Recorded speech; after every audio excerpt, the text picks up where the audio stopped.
Good afternoon. Welcome to live Adobe Women's FA Cup fourth round coverage here on BBC iPlayer. Durham of the Championship welcome WSL giants and three-time winners of this competition, Manchester City.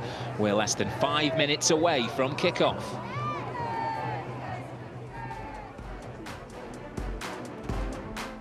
Both sides returning to action following the winter break. Durham currently lies 6th in the second tier of women's football.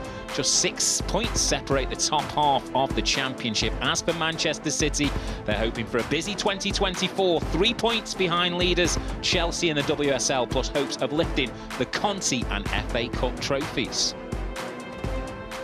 Now, this game has long been sold out. We're anticipating close to 2,000 spectators, as you can see, packed into Maiden Castle.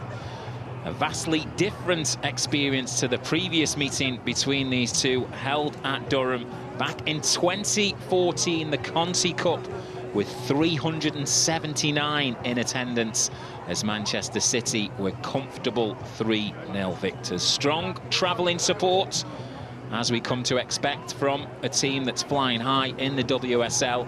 But Durham, they've had a long time to prepare and think about this game. And I'd hear one Durham player say in the build-up to this game, we'll take anyone here at home.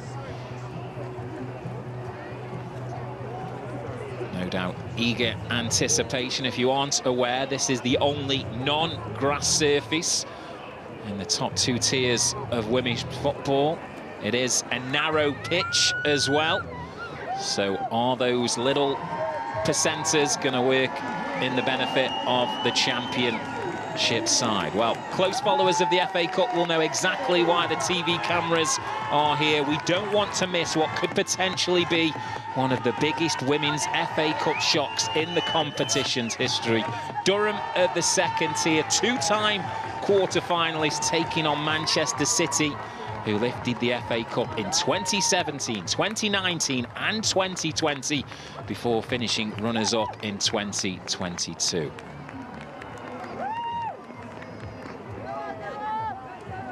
Lots of internationals in the Manchester City lineup, but of course Durham themselves thought they would agree. Speaking to some home supporters, a disappointing campaign so far in the league. They are expecting to challenge in and around that solitary promotion spot. But maybe this is the tonic just to start off their 2024 with a win over Manchester City.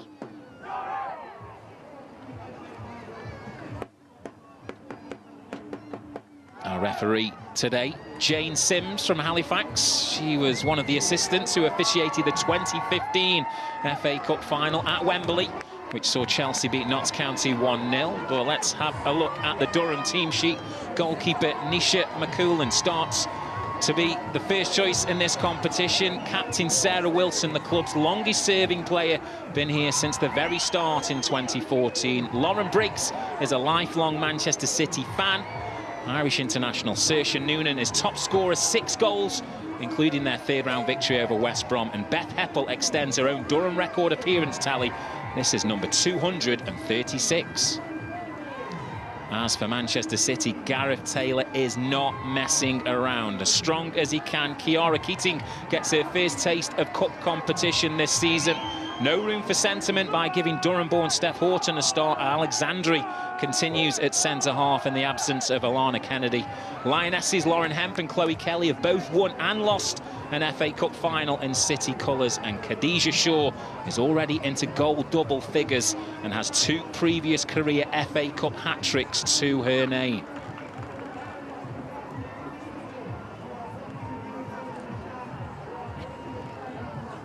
So we are appearing to be all set. Manchester City on the left of your screen in their away colours. And we've referenced there the Jamaican Khadijah Shaw. Also Wuhabi, very strong team that Manchester City have put out in force. Multiple honours, multiple international caps, vast experience. Durham know that they're the underdogs, but I guess they probably like it that way, just to maybe give them that little bit of an extra edge.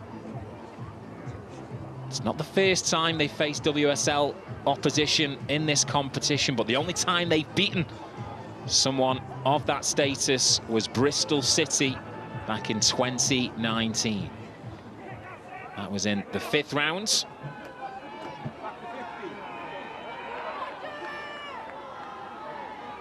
Alex Greenwood continues to captain Manchester City.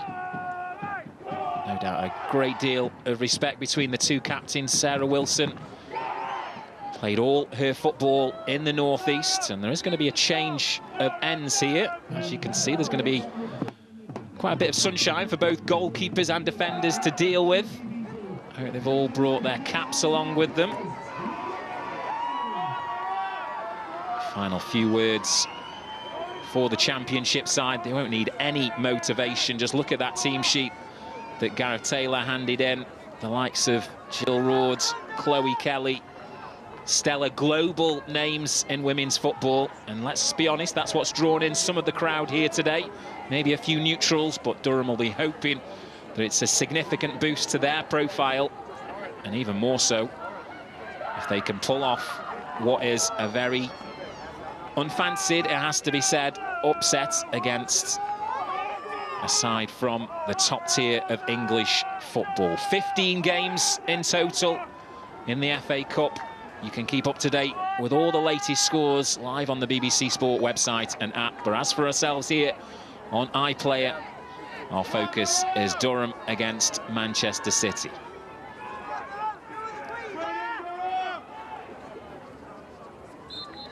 It is once again commonplace in women's football. They continue to show their support against any form of discrimination.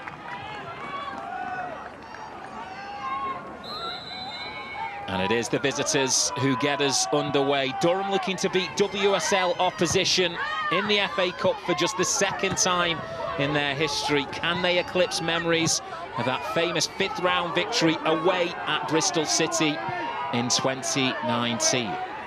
And alongside Scotland's international captain Rachel Corsie, who recently played against Durham in the Conti Cup. Rachel, what did you make of the championship side?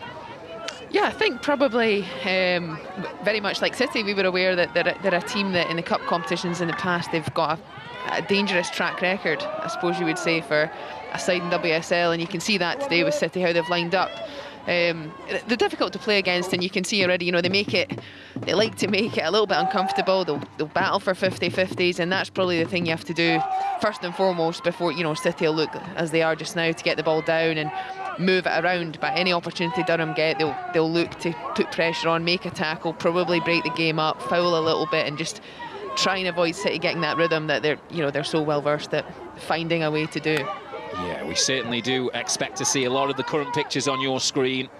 The side in white seeing a lot of the ball, but the FA Cup is so historic in this country for those magical moments. It is a case for Durham of sitting in and biding their time. And Rachel, for people who are not accustomed to Astro surfaces, for those who play commonly like Manchester City on the grass, what are the potential difficulties that might be presented? Yeah, the ball just runs a little differently. You know, you see in there just the way it bounces, it doesn't quite run so smoothly, and you know, when you're not so used to that, then it can be a little bit tricky to adapt to. But you know, probably after this first 10-15 minutes, you get a feel for that anyway, and I don't expect that to be a reason why the game ends a certain way. I think City will want to eliminate that as much as they can, and like I say, you know, once you kind of get your first few touches as a player, I think you understand how the ball will move, and you probably look to take slightly less risks, especially in the your own final third. But otherwise, I think several players will have played on this surface before. It's not something that they'll be too unfamiliar with, even though it's not something we see too often anymore. As you can see, Manchester City getting a good feel for the ball. Hemp with a crossing opportunity, cut back, finds Coombs. Lots of Durham bodies back behind the ball. Greenwood. Hemp. Greenwood goes for the cross. It's deflected, and it goes out for a Manchester City throw. Dee Bradley, American midfielder, Likes a tackle, has to be said. Lou Harvey battling there with Briggs. And it is going to be a Manchester City corner, the first of the game, set-piece opportunity, Rachel. Yep, and you know, not necessarily something that is maybe going to be what decides today, but certainly an opportunity for City. You know, they're choosing to go short here, so interesting decision, I would say. Space for Kelly, takes a touch, does cut it back, and it's a save at the near post. First of the afternoon for Nisha McAloon.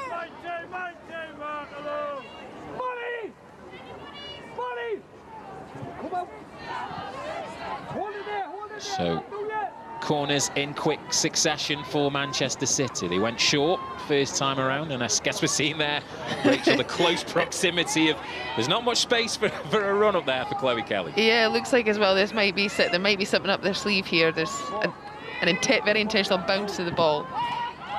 It is whipped in and dangerously goes all the way across the 6-yard box, but I guess that's a sign of quality players. Reduced amount of space, but still an excellent delivery.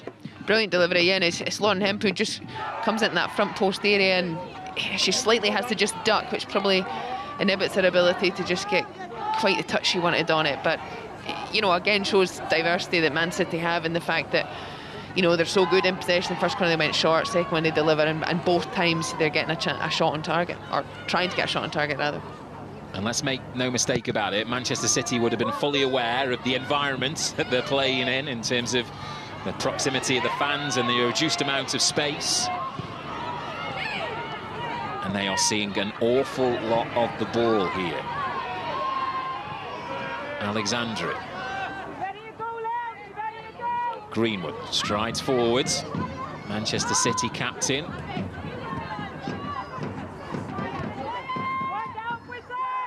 Coombs having to come deep, but they recycle the ball now over that far side. Kasparai. Lovely dribbling ability on display from Alexandri, just breaks a few lines. Hemp digs out the cross, first touch. Road, can she get the shot off? Oh, certainly she can. The Dutch international, Manchester City's record signing, showing what she's all about, but play continues.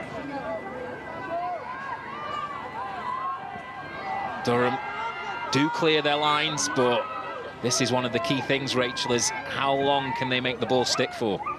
Yeah, and just there, Jill Roard, great feet. I think you have to say she's one of the best midfielders in the world, and, you know, you've just seen a little glimpse there of what she's capable of. Not a lot of space, not on her strongest foot, but gets the shot off, and really, really unlucky. Brilliant play.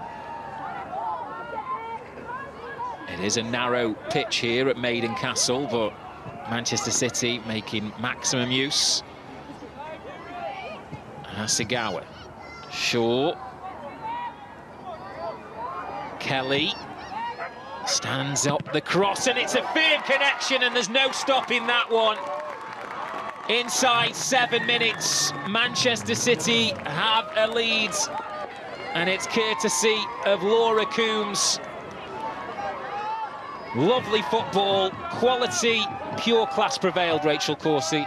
Yeah, absolutely incredible finish. And just this ball here from Chloe Kelly, she takes the weight off it, just looks to loft into that back area, pulls it back a little bit, and, you know, Laura Coombs has scored a lot of goals for Man City from that area. She loves to get herself in there, just that slightly delayed run.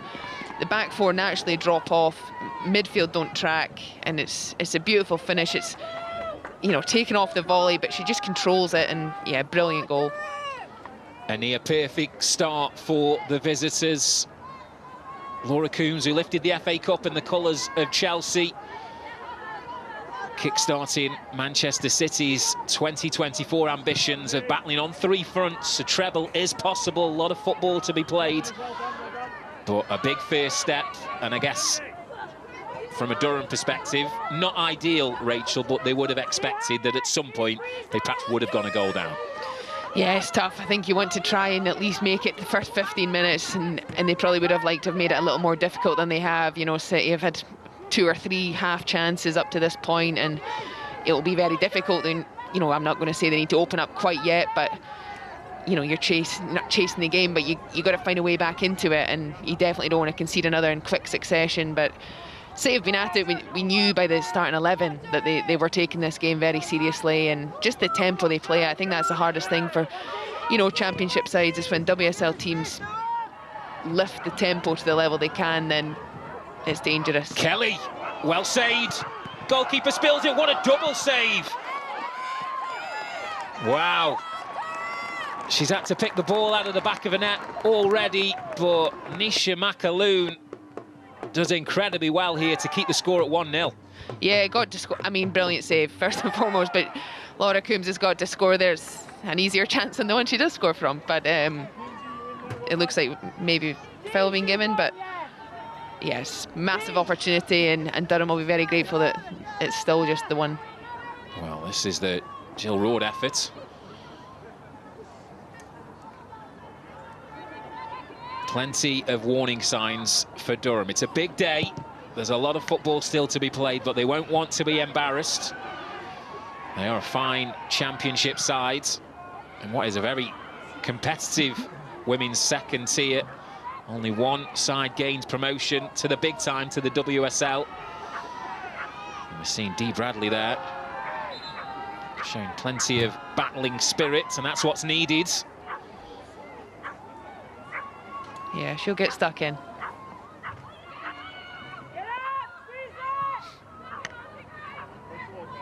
Greenwood. Good running off the ball from Manchester City. Goal scorer Coombs, penned in. Very tight, but City moved the ball well. Lots of passes. Hemp, no way through. Hasegawa.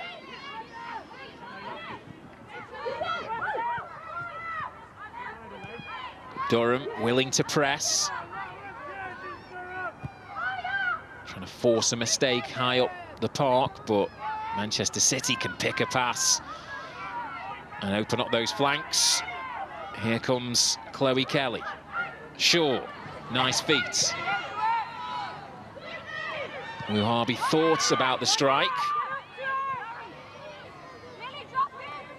It is back with the Spaniard. Coombs. Shaw. Durham just chasing shadows here. Kelly. Dispossessed. What can Durham do here? No, little nutmeg, but back in Manchester City possession. And Rachel, I'm sure you've been in situations where you're seeing games where you're just chasing the ball. What's key for Durham here to try and keep this scoreline down? Yeah, one of the most difficult things is that Man City are so used to this. You know, they can do this type of thing to WSL opposition as well, and you have to just stay disciplined. I think we can see, you know, the wide players looking to create that 5 across the midfield, but the movement of City is so good. They're so dynamic together, and you know, with this, you've got a lot of players here who've spent much of this season so far playing together. They've great understanding, and that is the hardest part, the concentration. Hemp's delivery, well defended. Hasegawa takes a touch. Fine block once again. Heppel it was. Close down the space. And that's what it's required, isn't it, Rachel? Just bodies on the line, not trying to give them a single inch. Yep, you have to, you know, there you got to probably allow them to go round the outside you, which they do, and then they do well to defend it centrally, and you know, that gives yourself the best chance. You know, wide deliveries where you can actually then have players in the middle to hopefully get tight enough to markers. Kelly's cross is blocked. And is this a counter-attacking opportunity for Durham? Looking to switch the play, and that's a lovely ball there. Forced out wide is Crossthwaite, and unfortunately, at this time of asking, the youngster couldn't bring the quality to send in a decent cross, but that's a ray of positivity, Rachel, that maybe on the counter there's something there. It was a real shame. Magnificent ball to find her and allow the break to continue, and I think there just needs to be a little more composed. You won't get the ball often. It's understandable why you probably felt there was a need to rush, but in that instance, you know, there wasn't. And a little more composure there, just to allow your team to breathe.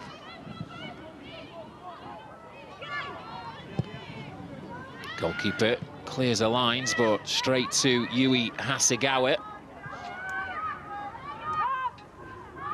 And close your ears right now, Durham viewers, but Manchester City have scored 22 goals in their last 7 matches, so they are averaging just over 3 a game. And with that early Laura Coombs strike, as Rachel's pointed out, they don't want to take any chances here today. They want to get the job done, get on the bus, back down to Manchester and into the 5th round. Yeah, and I probably agree with it. You know, it's not always about sentiment when you're in a cup competition, and you know it's professional football, and you know I think there is a pressure on City to probably get some silverware this season, and they'll want to get as much as they can. They're still in those 3 competitions, as you mentioned, and I think when you look at the draw, probably Durham away is one that they'll certainly have been aware of is maybe a tie that's a lot more difficult, and one they wanted to make sure, you know, they started on the right note, and they've certainly done that so far. Just heard the voice there of Gareth Taylor. Picked up on our camera's microphone. Keep going with the short passing. And there's the dugout at the bottom of your screen below. That's the main stand that's in view. Packed out main stand. It is a sellout here. And Durham are fighting hard for every inch.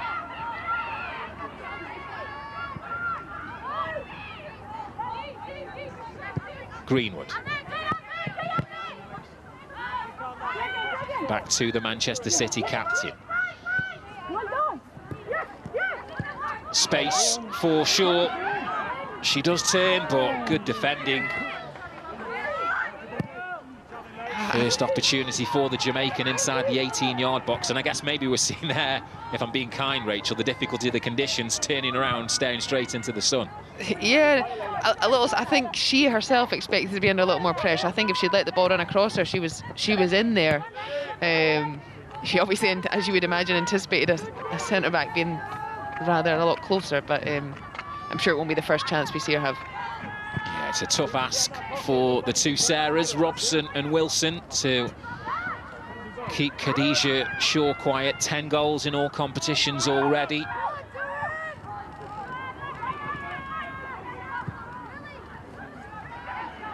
Kasparai, free-flowing, glides past the Durham players. Shaw, a little heavy with the touch from the Jamaican.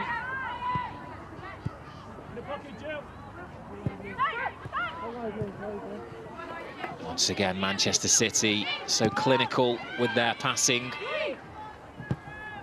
moving the ball around really well. Hasegawa.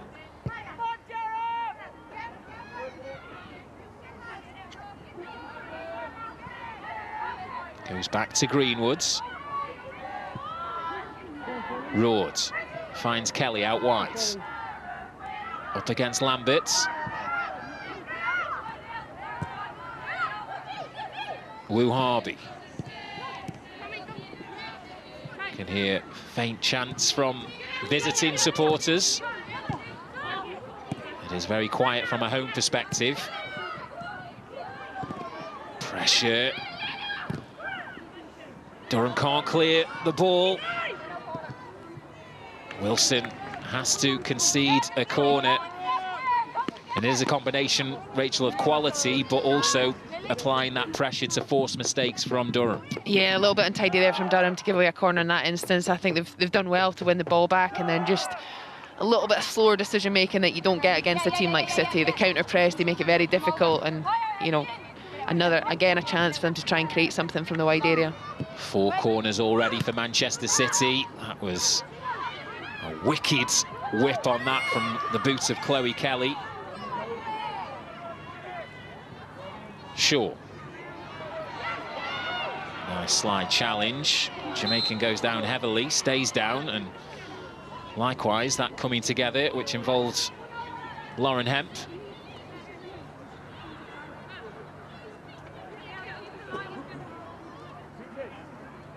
No inch given, as we would expect, Rachel. Yeah, I think so. Like, you just probably know she's not quite going to get there, and you know, sometimes it's worth giving away a foul if you know you're maybe not going to be able to track back and affect the delivery from there. So a little bit of a sore one too, sort of that shin to shin. That's never nice, but hopefully both players run that off. Becky Silicki in her 8th season at the club. Once again, a set-piece opportunity for Manchester City. Kelly walks away, as we see. She's a big fan of someone here in attendance behind, and it's going to be Greenwood to take this Manchester City free kick.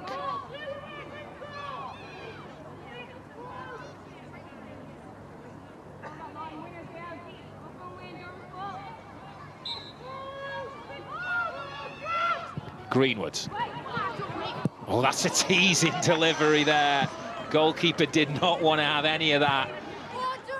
And Shaw inches away from doubling the advantage. What a ball. She's got such nice technique, Alex Greenwood, and possibly the sun's played a factor there for giving them the benefit of the doubt, but that's the type of ball normally Khadijah Shaw's, she loves that. So I'm a little bit surprised she didn't get anything on the end of it, but a beautiful ball, and again, just, you know, that's what you've got with City. They have so many players that can put great balls into an area that are dangerous. McAloon's goal kick. Bradley with the flick on. And here come Durham. Trying to play in crossed-weight. Keating. Not the most convincing of clearance, but it is a Manchester City throw. No, it wasn't, but I think also the right decision. You know, it's don't take any chances, just put your side foot it, and, you know, in the end they get a throw in, and again, they've regained possession now comfortably. It eliminates that possibility of just that surface, you know, trying to overplay in your own final third. Well, here come Durham. Short-lived, though. Lambert can't bring the ball under control. And once again, Durham have to retreat and get themselves into defensive shape. Greenwood, ball over the top. Pace of Hemp, but McAloon out quickly to deal with that situation. Wuha being crossed-weight. That is the voice of Gareth Taylor we can hear in the background, and he's demanding just a little bit more quality from his side, Rachel. Yeah, sometimes not always the worst ball to just play every so often, though, and I think it just keeps, you know, the Durham backline on their toes to know that they're not scared to play direct. If the line's not right, they will just go over the top of you, and it's not maybe something we see too often, but yeah, I think it's always something that's sometimes worth it. And once again, they're able to pick a pass. Hemp floats in the delivery, maybe slightly overhit from the Lioness. Can Durham get out of that corner? No, they can't. Hasegawa.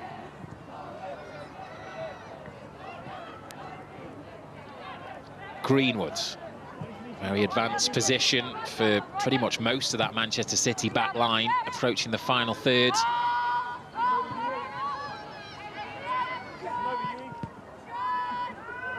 Greenwood. What would you consider the response, Rachel, in terms of, obviously it was a very early goal in the 7th minute. How have Durham done since? Yeah, they've probably managed to do pretty well, I'd say. Just this last 10 minutes, they've been a little more conservative. You can see how compact the two lines are, that back four with the 5 in front.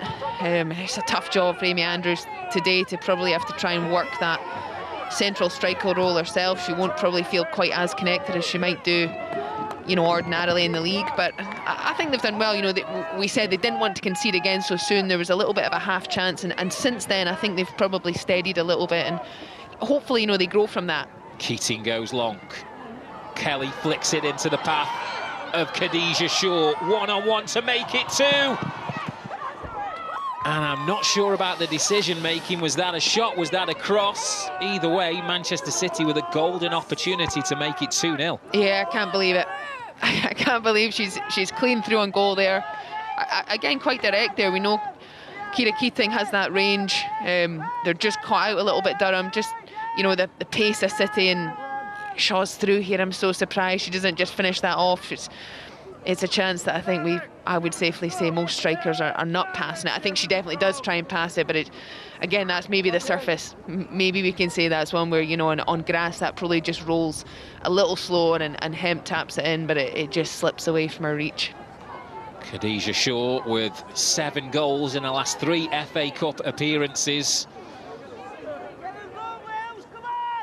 Still hope for Durham. You can keep a track of all of the FA Cup ties, which are staggered throughout today.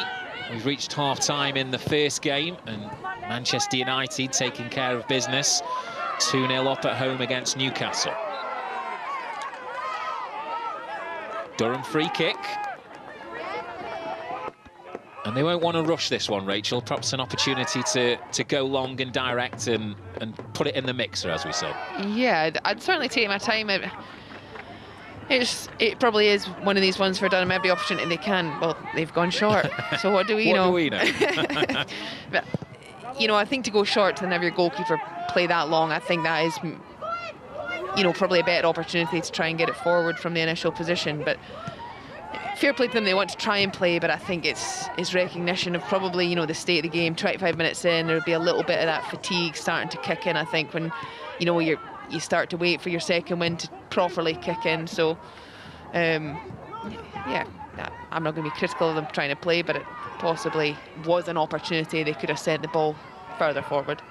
Manchester City coming forwards with purpose once again, and maybe in 2024, Khadijah Shaw's just not quite finding her feet. She's had a prolonged layoff, but we saw her pass up a golden opportunity to score and a touch just lacking there, so...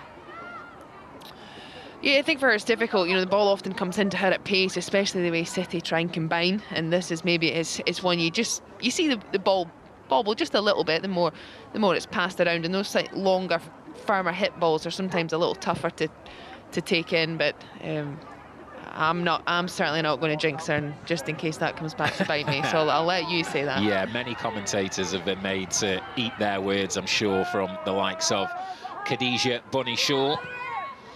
And I guess that's the thing. It's early on, but this is a good Durham press, and Kiara Keating got away with one there, going low with the clearance. The crowd like this, and they want a free kick. They get a free kick.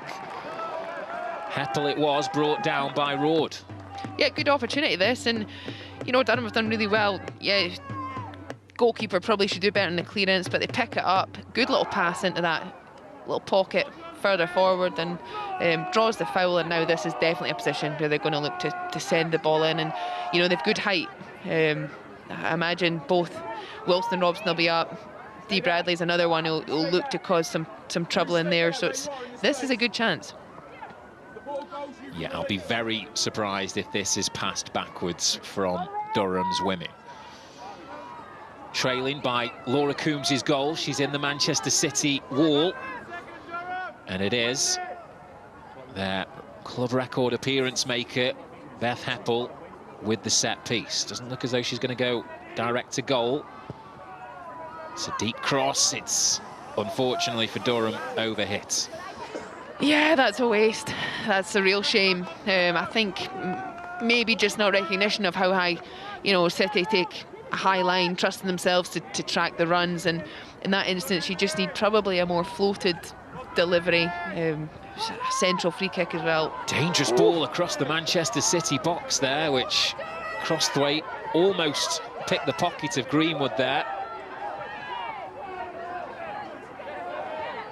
Here is the Manchester City captain.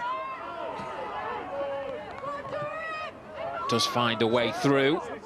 Balls with Hemp. Durham's pressing has been rewarded. It is a throw deep into Manchester City territory as referee Jane Sims just adjusts the laces. Yeah, good play from Durham, and this little extra couple of seconds I'm sure they'll take as well. This is undoubtedly the Championship side's best spell of the game. Is there any end products? Noonan wants a corner. Doesn't get one.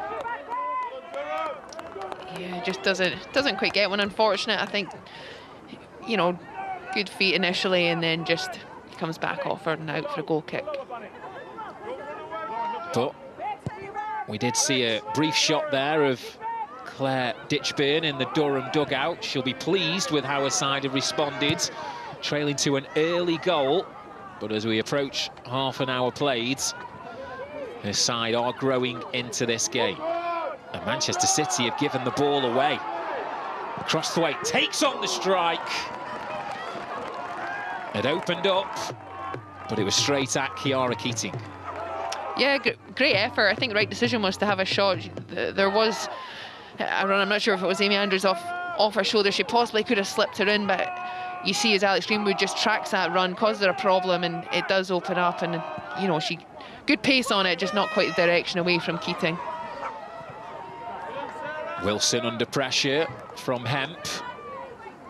A lot of frightening pace in those wide areas for Manchester City, and the technique of Khadijah Shaw. Yeah, Tom, I think her touch is okay. I think she's yeah, certainly those in glass houses, as you've seen my touch. I have no right to throw any shade at Khadijah Shaw. Coombs needs no second invitation to shoot on goal. So that's what Durham have done a lot better now, Rachel, is they're resorting Manchester City to shooting from range, which they'll be much happier about. They will be, yeah, and they've got themselves back in the game, and I think that possibly was inevitable. I think that it's difficult, it's notoriously difficult to come here and play, and they're a team that have caused WSL teams problems in both cup competitions in the past, and a number of these players have played the women's game for a long time, and I know a lot of players have played in the top flight, so you know, they'll have looked forward to today, and I think probably the first 10 minutes they had to adjust to that pace, and unfortunately did concede in that period, but they've certainly found their feet. Can hear the Durham drum and Blue Army being chanted.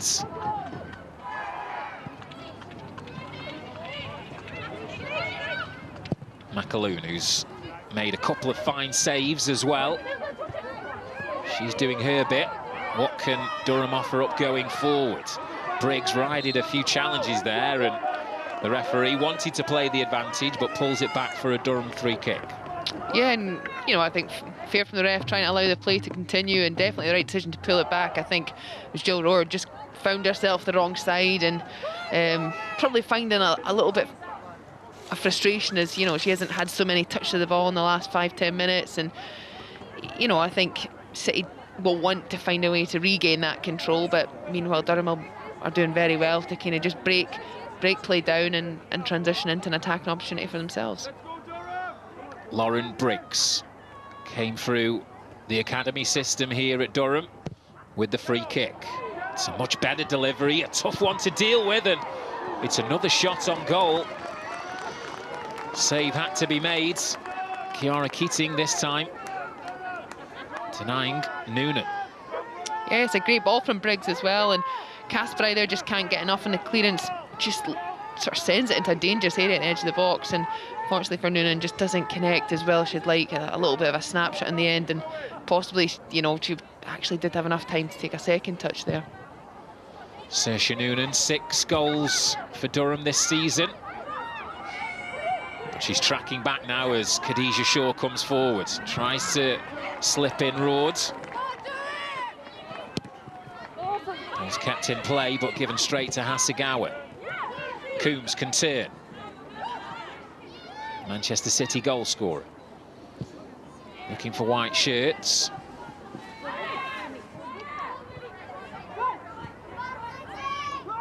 Greenwood. Coombs closed down, and Durham win the ball back here. A lot more confidence being exuberated by the championship side here, but Andrews knew she was offside. Yeah, Noonan's getting herself into the game. I think she's starting to just enjoy a little bit the last few minutes. She's getting on the ball, breaking play up and starting those attacks. Hemp up against Briggs. Briggs stands her ground really well and wins a free kick. Again, good play. Lauren Hemp, someone who you don't particularly enjoy when she picks up pace and runs at you, but stands her ground there, takes a great line and is brave, you know, puts her foot in and then does really well to then just engage in the foul and know that she's getting her team out of trouble here. And edge of your own box, that's almost the perfect outcome. Well, Rachel, you've played against this attacking line of Hemp and Kelly on one side and Shaw in the middle. It's it's a tough prospect, isn't it? What's key to sort of trying to reduce the impact that you can never stop them, but reduce the impact they have on a game? Yeah, it's difficult when they've got so much power in so many different areas, and you know, diversity of the three players. I think their strengths are all very different, so it is certainly a challenge. And on top of that, you've got Roard and Coombs who look to join in, and here we see now the fullbacks overlapping as well. And sometimes it's the movement, it's the collective quality that I think City bring. It's probably the last, you know, just before the break, before Christmas was when we saw the best of them. And Durham have done really, really well. I think that, as we've said before, the first few minutes, I think they felt under pressure, but they've done such a good job to just limit those clear-cut chances. Good to see a lot of their hardcore support here. We do anticipate it's going to be a record attendance. This game was sold out well before Christmas. And so far, from a home perspective, they are more than still in this game, trailing by a Laura Coombs early strike. And if you are watching the action on the BBC Sport website, you can keep a track of all the live games going on. It was Manchester United, Newcastle that kicked off at 12:30 kickoff for us. And not long underway, a string of ties: Arsenal, Watford, Bristol City, Liverpool, Chelsea, West Ham, Crystal Palace, Blackburn, Ipswich, Charlton, Luton, Brighton, Plymouth Forest and Sunderland, Southampton. The latest from all those games is on the BBC Sport website and app. Well, just over 10 minutes of normal time, Rachel. The key is getting to the break from a Durham perspective, just trailing by the 1. Yeah, and these next 10 minutes will be key, and possibly it's even more dangerous in the fact that Durham have started to have a little more possession. And you know, mentioned the likes of Noonan. I think Crossfit's done really well as well from the wide area, but they're going to have to be careful, because this is when you do start to get a little bit tired. The concentration then becomes a question mark, and this is definitely a time when you don't want to concede a second. If you can get in at worst case 1-0 down, then you give yourself the chance to fix a couple of little bits and pieces and hopefully change something in the second period that gets yourself, you know, on level terms. Wuhabi. Hemp.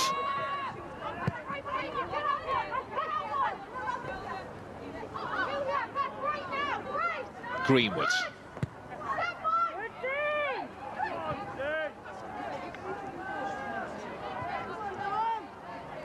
Kasparai stretching the width over that far side. Kelly. Defender doesn't get there. Instant control from Hemp.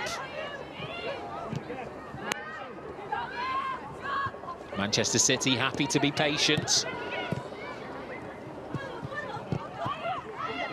Yeah, it's probably the first spell in a little while where they've, you know, managed to get 11 or 12 consecutive passes, just to take the sting out of that game. It became a little bit transitional for a while, that they wouldn't have liked that, but you know, they're certainly very comfortable with their centre-backs on the ball just outside, you know, their own halfway line. Alexandri to Greenwood to Wuhabi, always seems to find space on this left-hand side. Lots of concerns with Hemp in an advanced position and able to turn like that, but Wilson thought she dispossessed the England winger. It's a good defensive header, but ball still not cleared. Drop of the shoulder from Kelly wins another Manchester City corner. She's in a hurry. Ball swung in, Shaw. And Wilson gets in front of a goalkeeper. I'm not totally sure it would have found its way through, but she took the decision out of Nisha McAloon's hands, quite literally. Yeah, always definitely better to be safe there, and you know, cleared her lines. Centre half to centre half, yeah? Yeah, mutual appreciation for that. So that's the voice of Rachel Coursey, Scotland's international captain, alongside me, an Aston Villa defender. Lovely pass from Kelly. Oh! Stunning strike from Jill Rhodes. For all their possession, it has been 2 moments of exquisite quality that now see Durham's task made even harder. What a stunning goal. That was an incredible finish. Perfectly into the stanchion, just one touch to just open her body, second just set herself, and she sends that into the far corner. That is a magnificent finish. Nobody saves those, and it's really unfortunate for Durham. They've done really well the last 20 minutes, getting themselves a couple of opportunities for themselves, but to be 2-0 down, I think is going to be really, really difficult now for them to get themselves back in the game. But they're going to have to keep going. They've 7 minutes till half-time, and you know, they've shown they can compete, and they need to ensure they do that for these next few minutes to try and regather themselves. Jill Roord with her first Manchester City FA Cup goal, and if you were to look up postage stamp or top bins in the football dictionary, you would see an image very similar to that. World-class stuff from Manchester City's record signing, and it gives them that real bit of breathing space as we head towards the break. But they're not done yet, Manchester City. Wuhabi. Half cleared. Straight back to the Spaniards. Greenwood. Good run from Hemp. Fine cross, well dealt with. Shaw was threatening there. So we see the Seagulls getting in the way of the cameras there. Closing down, and utmost respect being applied to Durham here from Manchester City. Rachel, this is very cutthroat. They sense they can get a third before the break and really kill off this time. Yeah, and that's what City do. You know, I think they'll have applied themselves today as they do any other league game, any other, you know, competitive game they've had this season. And I think that's just the mindset they have. It feels like that anyway when we've faced them. They are ruthless. That's the nature of their players. You know, the attacking threat they carry. They love to be on the front foot, and they're so dangerous. And Durham have done well, but they're so difficult to stop. And the 2 goals they've scored today so far have been absolutely exceptional.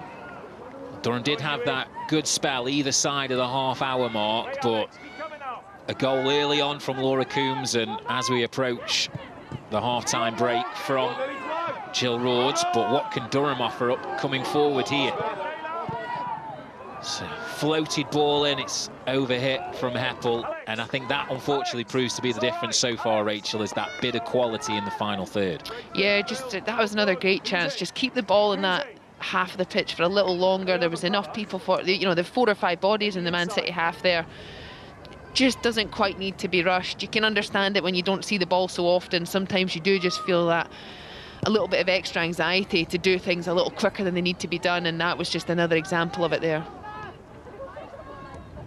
For those attentive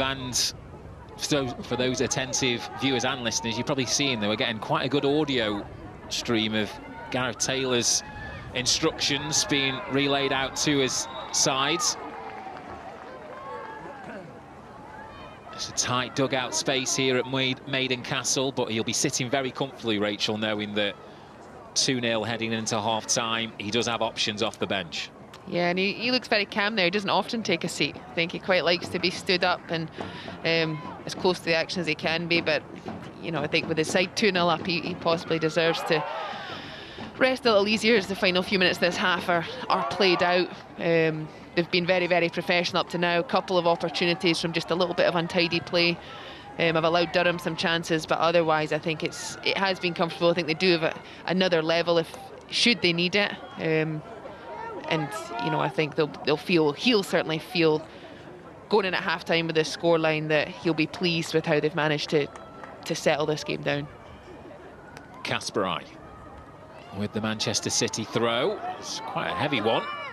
And Andrews applying the pressure on Alexandri.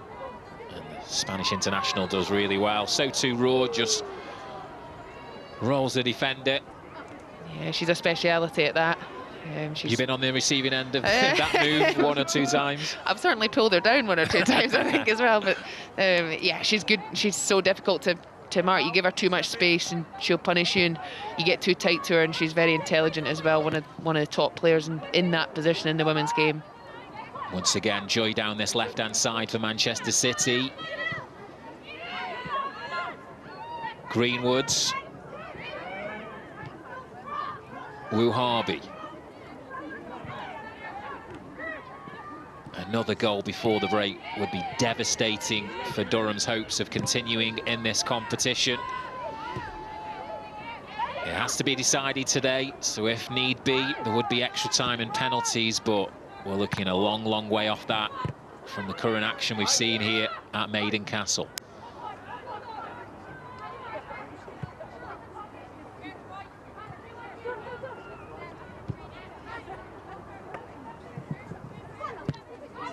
Greenwood. Gareth Taylor saying it'll open eventually. Biding their time, Manchester City. Coombs overhits that attempted through ball. Durham goal kick. Yeah, I'm not quite sure there was that pass was on there. I think it was well read. Probably better to go outside them again. And yeah, you can't just hear Gareth Taylor asking them to make that one more pass. And in fairness to City, they're so good at that. That isn't something that, you know, it's not necessarily something a specific direction because it's Durham. It's something that they look to do, and they try and open you up, and they wait on the fact they know that at one point in time somebody somewhere will switch off defensively, and that little pocket will open up. And you know, we've seen that's. You could argue that's how both goals have ended up coming so far today. A little hesitation there in the Durham back line. Andrews trying to get anywhere near Greenwood, but she just glides across the surface. Keating, very comfortable with the ball at her feet. Tried to pick out Kasparai. The ball finds touch. Don't recall any significant stoppages in this first half, so I'd be surprised if we're playing any more than a minute or two of added time here. McAloo. Brave stuff from Durham. Rhodes can't keep it in play. Yeah, and credit to Durham, you know, they do look to play. They are a good side. They certainly are a side that it's surprising to see where they sit in the championship, and just there, you know, the willingness to play against a side like City deserves credit. Silicki with the throw down the line.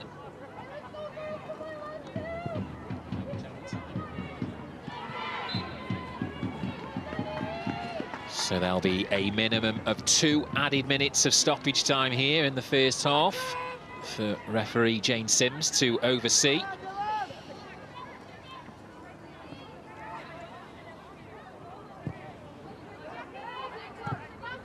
Briggs, nice first touch. Trying to pick out Andrews. Rolled by Hemp, good strength from the Manchester City winger. Just eats into the clock. They'll take the time with this one, the visitors.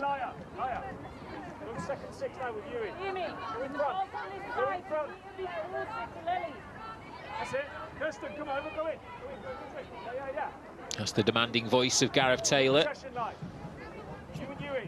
And I think referee Jane Sims is just warning Manchester City fan Lauren Briggs that her challenges are adding up here. I think that's maybe a little harsh. I think that's. I don't remember having too many, do you?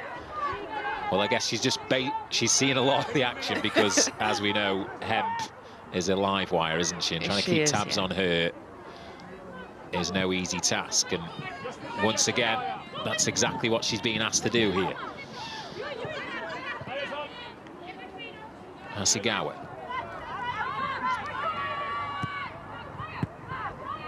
Final few seconds of the minimum 2 to be added on here. Can Manchester City get a third? Kelly glides past Silicki, and that is it at the break. Professional job, it has to be said, by Manchester City, kick-started by Laura Coombs. Delivery came in and it was a cultured volley which found its way through to the back of the net, and an absolute stunner. Make sure you watch this back on the BBC Sport website from Jill Roord, which means at the break it's Durham 0, Manchester City 2.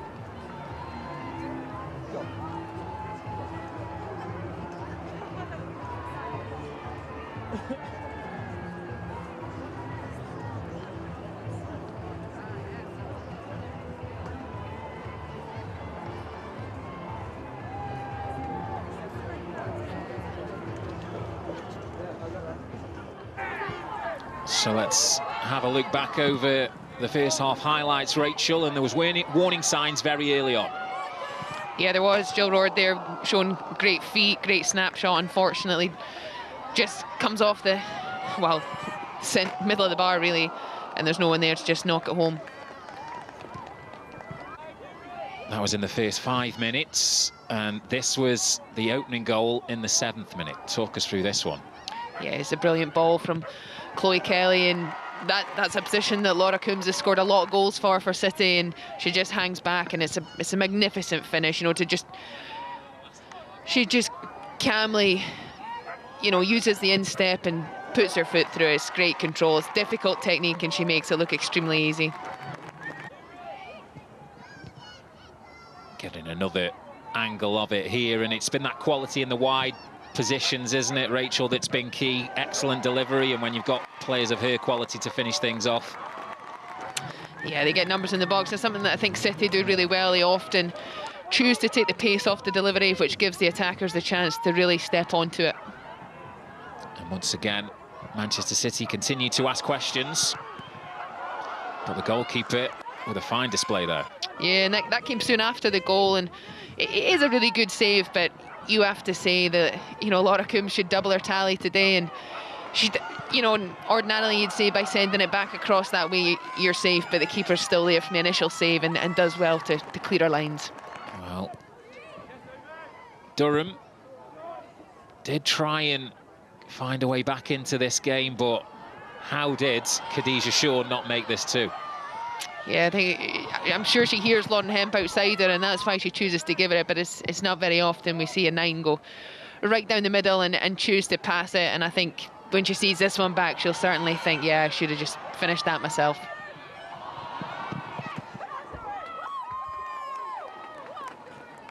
Thankfully, Lauren Hemp didn't hurt herself and coming together with the advertising hoardings, but the pressing eventually paid off for Durham.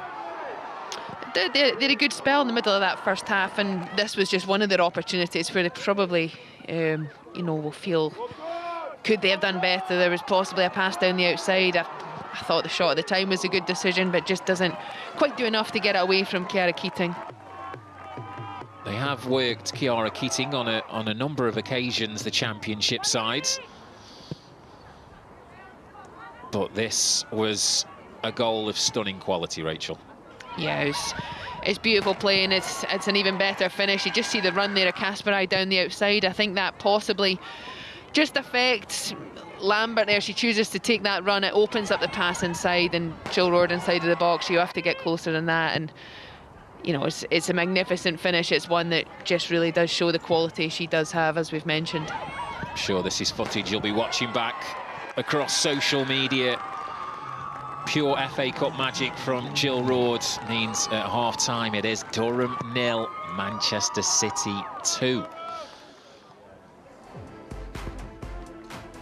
So in terms of the stats, perhaps most striking is obviously, aside from the scoreline, 78% possession for the visitors. It's what we would have come to expect, but Durham and no pushovers. They have worked Kiara Keating on 2 occasions in the second half, though. They really need to get that next goal if we want this FA Cup tie to remain as competitive for the duration. We mentioned it's a busy day of FA Cup. The game yesterday saw Everton advance at the hands of Aston Villa. Manchester United are 3-up late on against Newcastle. Arsenal cruising at home against Watford, but look at that scoreline. Chelsea a goal down to West Ham, and the all-championship tie between Palace and Blackburn Rovers goalless, and Ipswich, they have their noses in front.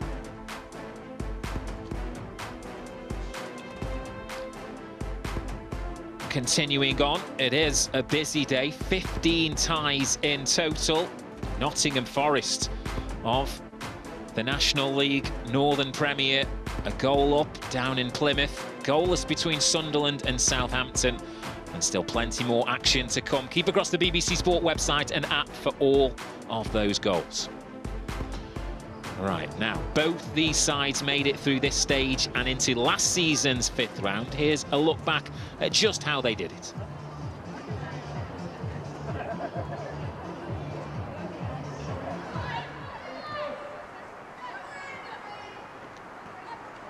Little 1-2, back to Alexandri.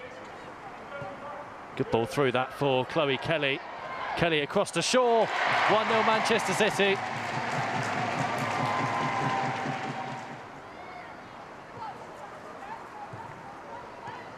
Greenwood. It's down the line. Manchester City attacking again with Blackstad, who gets the cross in. There's Kelly, and it's 2-0 to Manchester City. Chloe Kelly on target, her first of the season.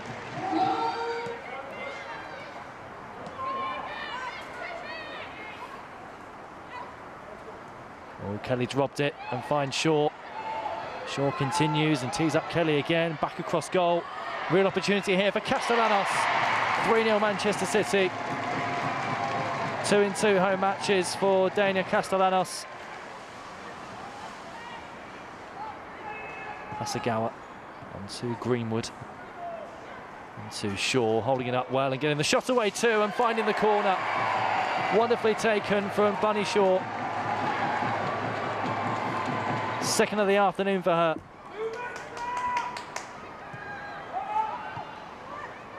And City pressing high again. Chloe steps in with a challenge. This is Julie Blackstad, who's won it and picks out the top corner. What a finish from the Norwegian. Julie Blackstad.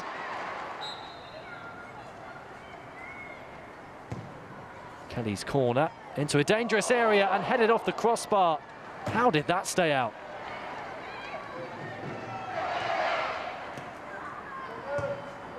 That's another really good cross to the edge of the 6-yard area. And it's Fowler on the turn. What a stop that was from Nina Wilson.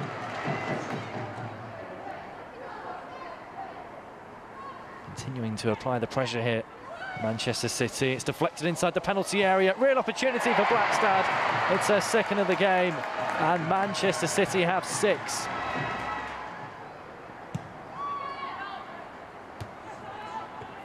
Headed forward and misjudged there as Kelly scampers onto the loose ball and tees up Shaw on a hat-trick. Bunny Shaw, and it is in. 3 goals for the Manchester City centre forward. Corner played short to Kasparai. Gets the cross in and headed onto the crossbar. Still alive with Castellanos trying to flick it in. And it's behind for a goal kick this time.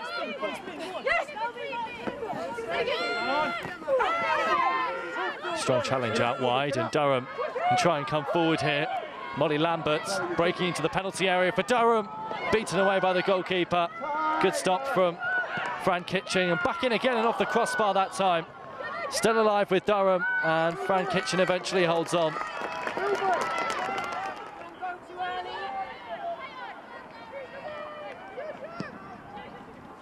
Well, chipped forward, chased by Rio Hardy.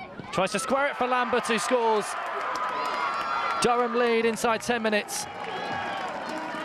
Molly Lambert on target.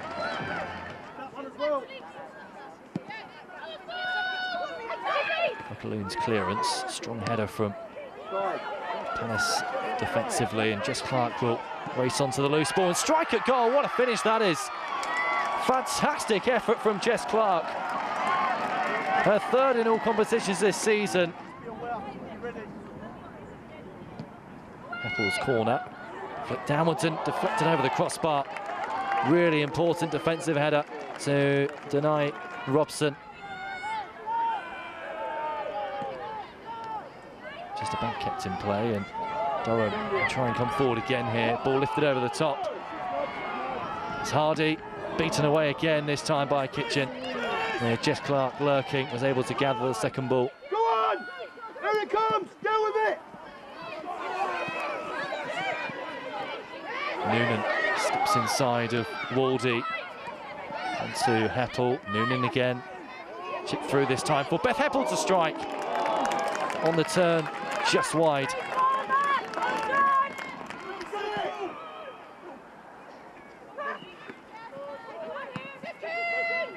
Volley clear by Saliki. Jumps. And it's that time picked up in midfield by Briggs, who Sprays it forward for Heppel, who's away again for Durham. Heppel gets her head up to strike. Over the top that time. That's 2 big chances for her in this second half for Durham.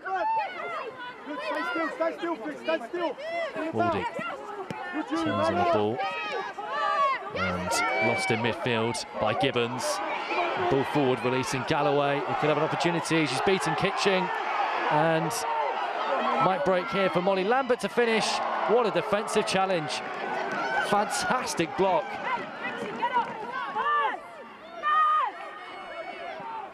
Thrown into Philby, who can bring it forward for Palace.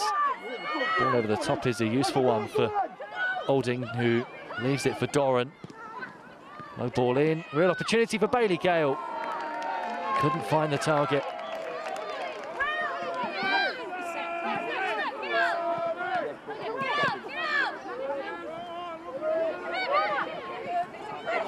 Nice try to play their lines. A challenge from Briggs, who drives it across the penalty area, and it's 3-0.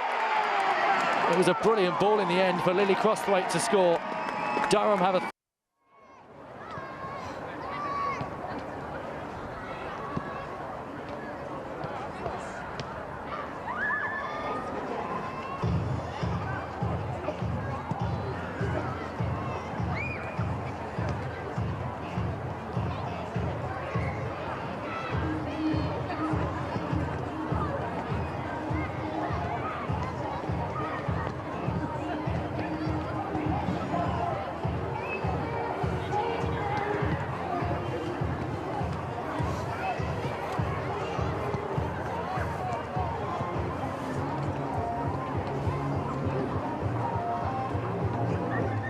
I want to wish Sam a get well soon, because I know that she's been a huge player, not just for Chelsea but for women's football, and really put women's football on the map all over the world. And look, it's a big blow for Chelsea, and it's a big blow for us as well, because we want to be competing against the very best players, and certainly Sam Kerr is one of them top quality strikers that knows where to put the ball and put it in the back of the net as much as he possibly can. So obviously from myself and all the club, sending her all the best. But yeah, I mean, the topic of ACLs has obviously been probably more in the press. I mean, I've previously done mine in 2009, and I know that process in terms of what it takes to get back and the rehab. But look, we're in such a better position now where we have a lot more medical advice. You're in the training club every single day getting treatment.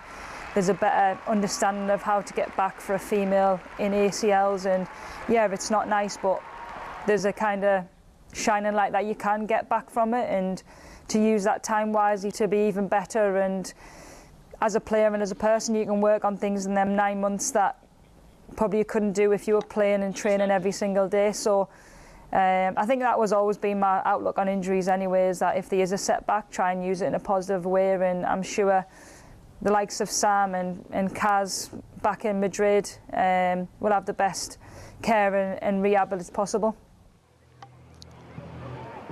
So that was Steph Horton, Durham born and bred, who's here in the Manchester City squad today, talking about the ACL injury to Sam Kerr. Apologies, I think there were a few technical gremlins, so you perhaps didn't quite get the complete context of what that interview was about, but it was Steph reacting to the news that Sam Kerr potentially has played her last bit of English football. She'll be out for the remainder of the season, risk of the Olympic Games as well, and she's out of contract with Chelsea this summer. Rachel, ACLs are a constant talking point in the women's game. What's your thoughts on the progression in terms of at least being better at trying to prevent these injuries from occurring?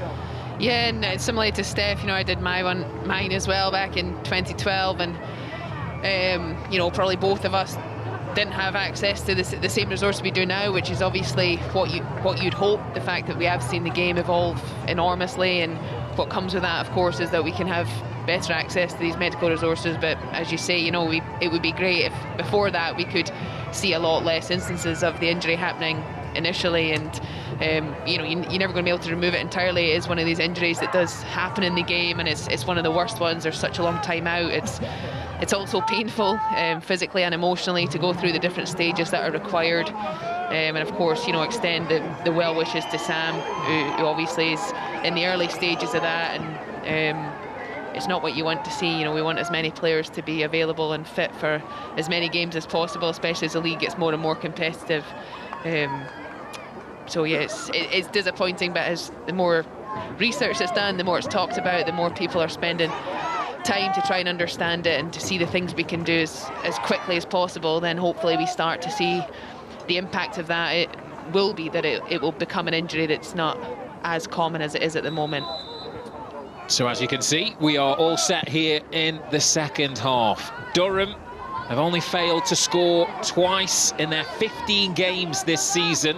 Manchester City have kept just one clean sheet in their last 8. That's my little tease to try and keep you locked in with us. Tom Gale alongside the Scotland international captain Rachel Coursey. For Durham, what more can they do, Rachel? We've seen very good moments from them in the first half. If they're going to go for broke here, what would you like to see? As we'll just pause on that because Manchester City are flying forward. Kelly sends a dangerous ball in, well defended by Wilson. Not the first time she's going to have to clear her lines with Khadijah Shaw looming ominously over her shoulder. Durham are doing well, and perhaps does give you a chance, Rachel, to pick up on that. What can Durham do differently, if anything, in this second half? You know, I felt they did well in the first half, despite those 2 goals, which were both exceptional finishes. But they found a way into the game as it progressed. They got more and more comfortable just dealing with the pressure that they were under and being able to find a way to break out with that, transition into infrequent attacks, we can say, but certainly there was opportunity to do that. And probably the biggest thing this half will be, can they last, you know, a little longer than the 7 minutes they did in the first period without conceding? Because I think at 3-0 we probably can say that it's likely to certainly be game over. If you are just joining us, you've seen that Manchester City lineup scroll across the bottom of your screen. Gareth Taylor ain't playing when he picks his team for this afternoon. He doesn't want to be on the hands of any form of FA Cup embarrassment. They're targeting a treble, Manchester City, league and cup hopes. Got a big game, a Manchester derby in the Conti Cup as well, as the group stages draw to a close. That's coming soon up off this. Fixtures thick and fast, and certainly for both sides ultra important in terms of their ambitions. Durham in their pursuit of trying to get out of the Championship, and looks as though Hemp is maybe going to get there first, as you know McAloon did really well and wins a goal kick.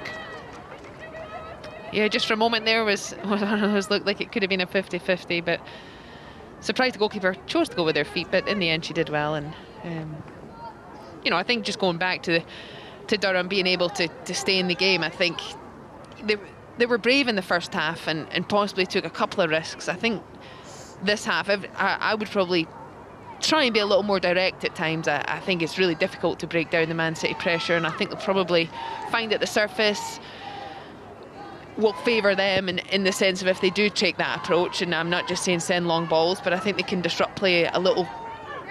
It will be easier should they disrupt play probably in the middle half of the area rather than trying to do that probably in their own final third. Well, Jill Roord with one of the standout moments of the Women's FA Cup so far this season. If you haven't watched it back already on social media, the BBC Sport website and app, it is a stunning finish which has just given Gareth Taylor and his side just that little bit of comfort in the second half. Long journey up to Maiden Castle, Astro surface to deal with, narrow pitch, fans as you can see dotted and around in close proximity, but they are getting the job done. And there's lots of other action ongoing in the Women's FA Cup 4th round. All of those scores available on the BBC Sport website and app. First chance for Durham to come forward in this second half. Andrews forced out wide, needs help, gets it from Salicki. She goes to ground very quickly there, and Manchester City are away here. Shaw glides past 2 blue shirts.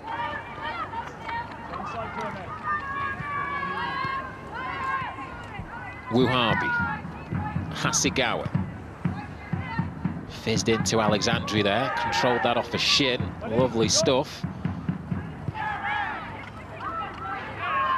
And this is what Man City do, Rachel. They just kill you with the passing. But I spoke too soon there, because the downside of dwelling on the ball is if you are caught high up the fields, that it does allow the opposition in, but when you've got the quality to recover, that's the big challenge more than anything, Rachel, is all the quality that's around the pitch from a Manchester City perspective. Yeah, you're right. A very rare moment. Hasegawa very, very, very seldom gives the ball away, and just was picked off there. But Kasparai, who's probably been one of the newest players under Gareth Taylor, who's found a way into the team. You know, when she first came, I think maybe expected that she might play a little more. It's taken her a little bit longer to probably establish herself as a starting player, but Dutch internationalist who's very, very competent, and there we just saw a glimpse of not just what she can do in possession, but just that turn of pace she can to get them out of trouble as well.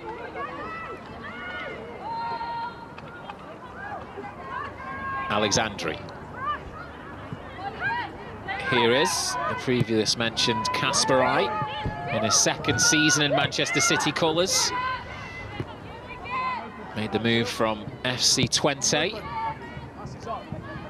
on the periphery of the Dutch national team, but as Rachel's pointed out, maybe just beginning to be an established name in Manchester City colours. It is a small squad that Manchester City have, but packed full of quality, and they'll need it for all their ambitions. Shaw trying to walk her way through with that lovely close control. She does get a corner. Yeah, most of Man City's attacks probably have come more down this left-hand side for them, although Durham have done well to really limit them. I think defensively they've been really solid, and once again there, you know, just snuff out the danger, and now they have to defend the corner. To once again be taken by Chloe Kelly. Lots of short corners from Manchester City here today. I think that's been conscious due to the limited room. Advertising hoardings dotted all the way around the perimeter, because it's a really big day for Durham. Let's take nothing away from them. They've only been around as a team for 10 years. It's their second season as a professional outfit. The Northeast is a real hotbed for quality, if you think of the likes of the retired Jill Scott, but current players, including Steph Horton, who's on the Manchester City bench. Demi Stokes as well. Grew up in this part of the country. England used to train here as well, the Old England programme.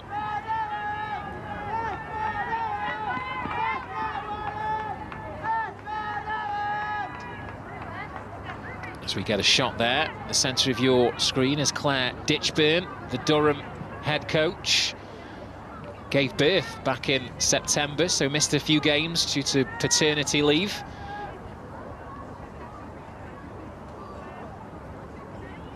Looking, hopefully, for a glimmer of a way back into this tie. But here's Roard, sits up nicely for her. You could see what she was trying to do, just couldn't get the dip to come down quick enough. Yeah, it probably was one where I think if, you know, she hadn't already had one, she might have chosen to pass that, but she's feeling good. She chose to take on the strike herself, and yeah, just didn't quite get that one right.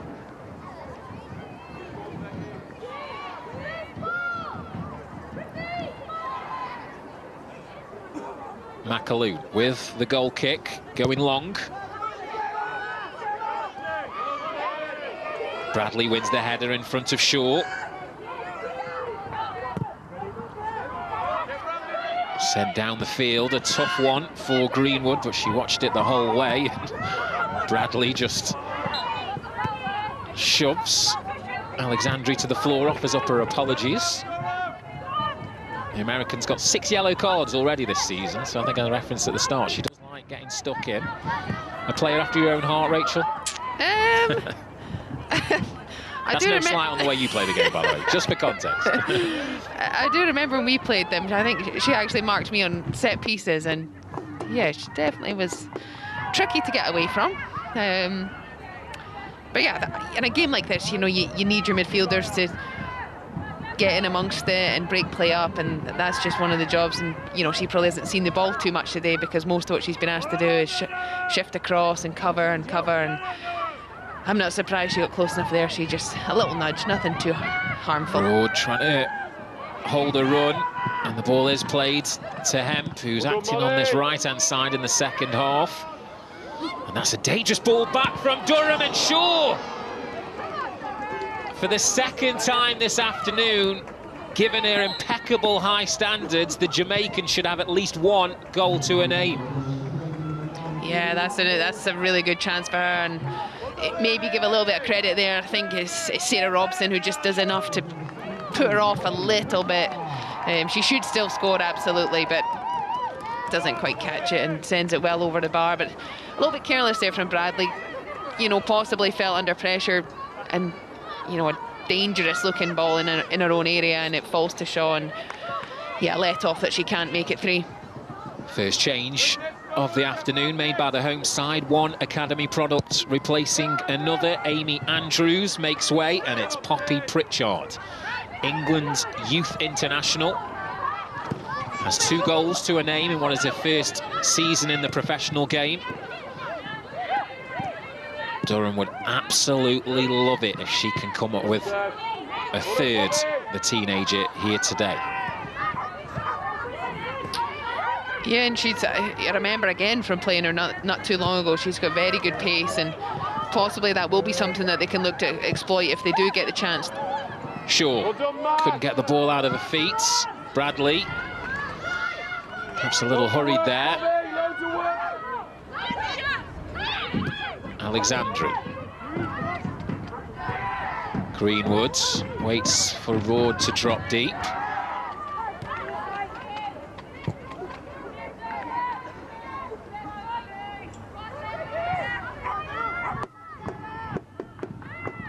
Hasegawa is able to turn, space to move into, the Japanese international. Hemp. She's gone. You heard the cry of Jill, as she would hope that the return ball was played, but good pressing once again from Durham. Hasegawa. Great feet. Excellent feet. Almost impossible to get off her.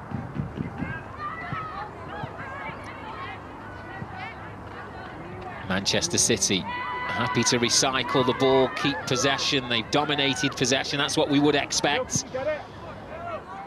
Can they find a third?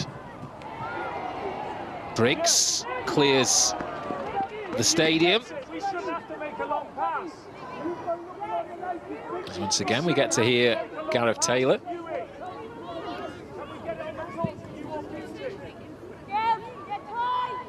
Gareth Taylor wants them to play on the floor, Rachel.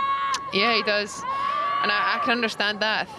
I think that ball was a nice lofted ball, but then you see how difficult the surface maybe is, and then the bounce, and how it leads to almost a challenge that's unnecessary. Probably would rather his players avoid sort of those 50-50 type challenges that sometimes that first touch leads to. So if so many players as well that just love, you know, a great understanding of the game and the combinations. So, you know, he probably wants them to show more of that. Manchester City opening things up once again. Salicki closed down Hemp. Come on, Durham, from that strong northeast accent. Fans are sticking with the championship side, but they need to stop Manchester City. Adding to their tally is Kelly. Has a strike from range. Hemp sends it back in. Can't find a teammate. And it's eventually cleared by Durham, who are hanging on here. It's relentless, Rachel. Manchester City being patient, but constantly working that back line and goalkeeper. Very patient. This is time when Durham need to concentrate. They've done really, really well. Excellent feet from Kasparai. Links up with Shaw, who creates the space. Rolled the defender, got the shot off, but it kept on rising. It did, and these are all just warning signs, but I think, you know, credit to Durham, because it's still a difficult chance. We've seen Shaw score from those opportunities in the past, but it's not easy there. You know, we're just seeing Chloe Kelly have to shoot from distance, and Durham do need to stay switched on, but equally I do think, you know, that they're limiting the clear-cut opportunities that City are able to create. And, you know, I think they haven't quite found that way so far in the second half to have those little breaks of play where they've managed to get out the pitch. But if they can stay in it a little longer, then, you know, there's still the hope that they will still be able to do that. We're approaching the hour mark, and it's still the 2 first-half goals from Coombs and Rhodes, which are the difference here at Maiden Castle. Salicki. Lambert can't find a teammate.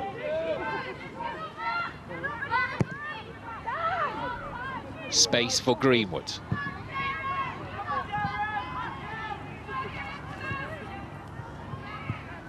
Wuhabi and Kelly pulling the strings on that left-hand flank. Here is the Lioness, bypasses 2. Excellent trickery from the winger. Durham keep the ball in play. And she's just knocked it into touch because I think there's a Durham player down. Yeah, so it does allow a bit of breathing space. And Manchester City have just stuck to their MO. Rachel have continued to push, don't take a foot off the gas, and hopefully a third and decisive goal will come. Yeah, good play there from Kelly. Just loves to get at people. I think, a bit surprised. I think that probably was a foul. You know, Sarah Wilson would be somebody who'd go down and stay down. I think possibly she's cleared that. She's just caught the outstretched leg of Kelly. She's trying to keep a hold of the ball there. So, you know, I hopefully City give them the ball back, although I'm not quite... Oh, the ref's chosen to do a drop ball. Yeah, gone for the drop ball,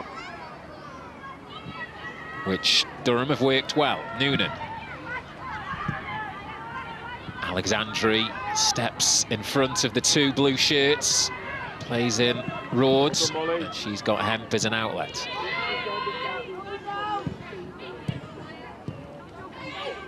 Alexandri. Hemp forced wide. Has support. Rhodes. Alexandri. Doesn't want to cross it. Happy to just keep possession. Kasparai. Alexandri. Hemp.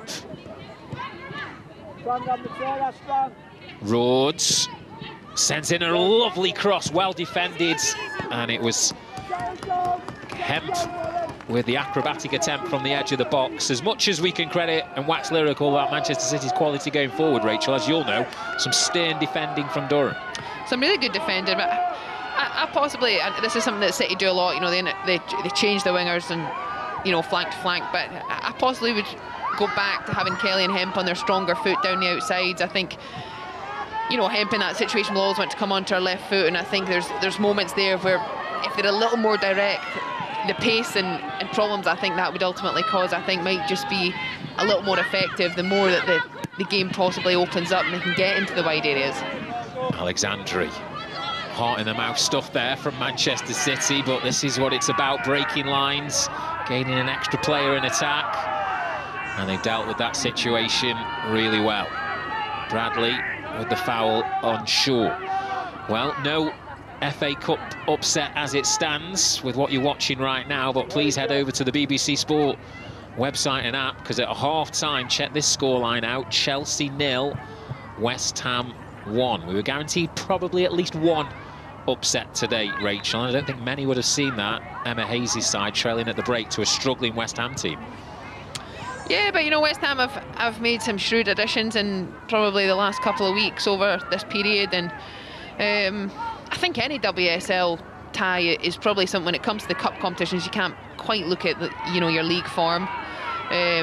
In saying that, I think Chelsea have been in this position many times, so you know, there's still plenty of time to go, and I would think, you know, 1-0 at times is not often enough against a team like Chelsea that have the, you know, attacking prowess that they do carry. Well, I wouldn't go anywhere, because I think there's at least another goal in this. I'm not sure which way it'll go, but Manchester City is certainly doing their utmost to make their afternoon as comfortable as possible. And of course, if you want a split screen, you can have your iPlayer on one device. You can keep the BBC Sport live text on another to keep a check of all of the scores as Gareth Taylor looks to his bench for the first time this afternoon, and it looks as though the Australian, Mary Fowler, will soon be coming onto the field.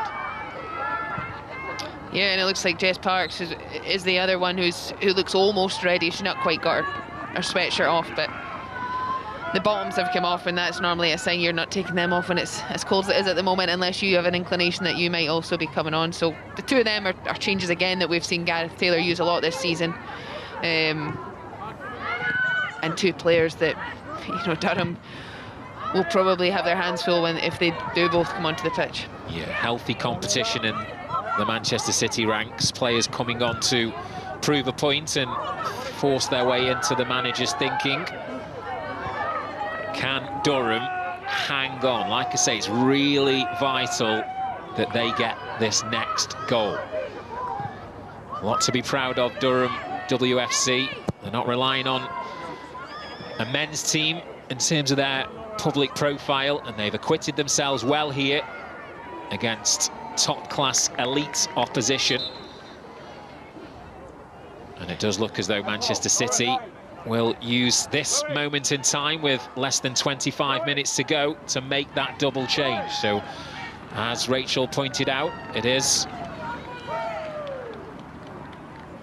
going to be the youngster coming on in Jess Park and Mary Fowler, and the first to make way is the lady who opened up the goal scoring, Laura Coombs, and it's not going to be an FA Cup goal here this afternoon for Khadijah Shaw. So Coombs and Shaw off, Park and Fowler on. Yeah, and Shaw looks a little disappointed there, as would any striker be coming off before they've got the goal that they always want. I think Jess Park will go and play centrally, which is a role that, you know, we're so used to seeing her maybe more comfortably off in a wide area.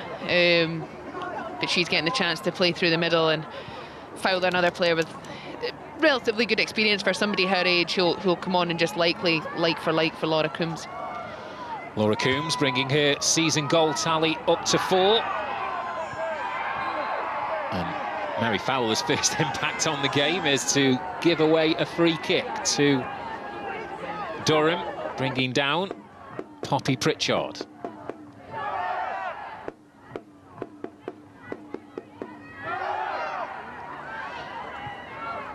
Fowler, the Australian, scored a lot of goals in the League Cup last season for Manchester City. And now she's back on defensive duties. Free kick's taken, headed by Roord. Can Manchester City counter? Hemp gets her head up. Substitute Park can't quite get it from underneath her feet, but she does regain control. Be calm, that's the instructions from Manchester City head coach Gareth Taylor.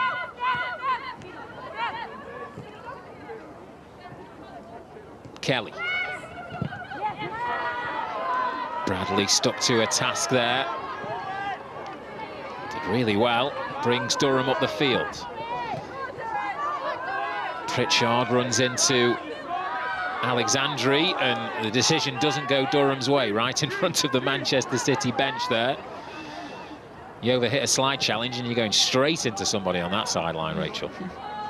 Yeah, I think we're just starting to see, you know, the roll of the ball just not quite as smooth as you'd hope. And to be fair to Durham, they're probably grateful of that. I think Jess Park might have been in otherwise, but just starting to get a little untidy, I think. Roord. Hemp.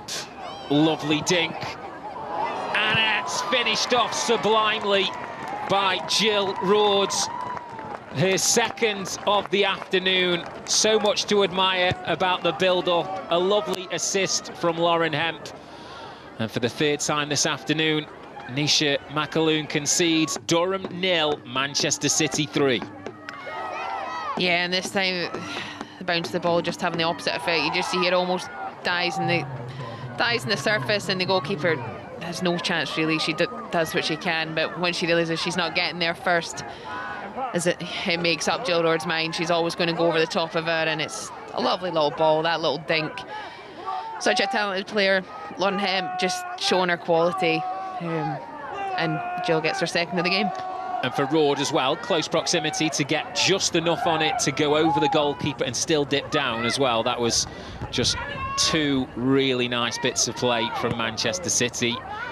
And I'm afraid it has to be said, at this point of the game, it does look as though it's going to the predicted form guide that Manchester City will be heading into the FA Cup 5th round, which you can hear live on BBC Sounds and BBC iPlayer tomorrow evening, Monday evening, 7 p.m. The Monday Night Club, hosted by Mark Chapman, who's alongside FA Cup winner Abby McManus and former Newcastle goalkeeper Shay Given. We already know Manchester United are in the draw, so too Everton. And what do you think? Can we pretty much, what, 99% say that Manchester City are there, Rachel? You can never be sure in football, but I would, yeah, I think the game is done. I think Man City have been really professional today. Durham have acquitted themselves very, very well. I think they've defended solidly, and it's been 3 great goals. And that's just, you know, the amount of quality that City have all over the pitch. It's almost impossible to stop them. And Durham probably, well, you hope they've enjoyed the opportunity to face City that are just stacked with quality players, but at the same time, I think they possibly, when they would have seen the draw, yeah, they said they'd take anyone at home, but I think you might like to get a little further in the competition before you have to play a side like Man City.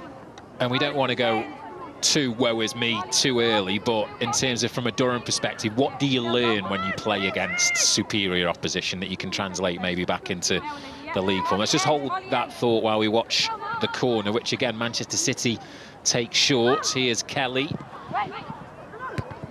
It's well defended, and here's Pritchard, but she appears to be all alone. But I can see Crossthwaite there busting a gut down the outside. I don't think she's seen it, and that's just the size of the task summed up right there, as when they do get the ball, there's just no outlet. So to pick up on that earlier point, when you're playing against a side from a tier above, or, you know, a vastly superior team, Rachel, what can you take away from it? Yeah, I think that, you know, for this team, for Durham to just, you know, feel the difference, that there is a gap between the top sides, and even in WSL, you know, a team like Man City are one of the best teams that you'll face. The quality they have, they've put out a strong 11. I think you get a feeling for, you know, just the level that they're capable of, and I think Durham have competed really well, and that's probably what they take away, you know, the fact that if they can compete against a side like Man City, if they can create opportunities, shots on target, shots at goal, then when it comes back to the league form, then they have to show that same resilience. I think they've been very disciplined defensively, and if they do that in the Championship, then they're going to give themselves a great opportunity to win a lot of the games that do remain. Very tightly packed Championship. Durham sitting in 6th, and the top 6 separated by just 6 points, and there is just that one promotion spot available. They had a big result last time out in the league, here with a late winner against Southampton. Need to keep their focus here this afternoon, but their attention after this game will solely go back to their domestic commitments in the league, trying to propel themselves up this table. And from a Manchester City perspective, Rachel, is hardly a free hit and all to lose, I guess, nothing really to gain, but they ended 2023 really well, and they're picking up just where they left off. Yeah, and in saying that, you get great confidence from a cup run, and, you know, winning is a habit, no doubt, and this is an example of them showing their discipline and showing their quality. And, you know, I've no doubt Gareth Taylor will want a clean sheet. He'll want more goals. He'll want more players to do more. That's what you need to do when you're a team that wants to be competing for multiple trophies in a season. So this won't be seen as just a one-off game. The implications of today go beyond today if you want it to, and I think that's something that for City they'll look to try and take as much from this game as they possibly can, even though the pressure in many ways was on them to turn up today and perform, and nobody would have, you know, nobody will be giving them too many plaudits for getting the win, but that's for them to make sure, you know, they take what they can from this game. The latest Manchester City change sees Yui Hasegawa taken off and Ruby Mace come on, and there's going to be a swap in the captain's armbands. Esme Morgan heads on as Alex Greenwood takes to the field and hands the captain's armband over to Leah Alexandri, and there will be another Durham change as well. Eleanor Ryan Doyle coming on.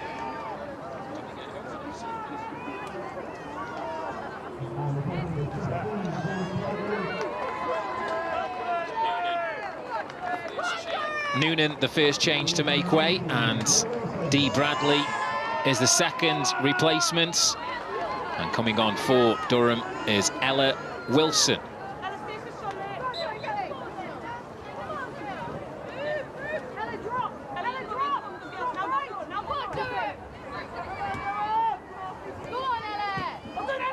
Wilson straight into the thick of the action.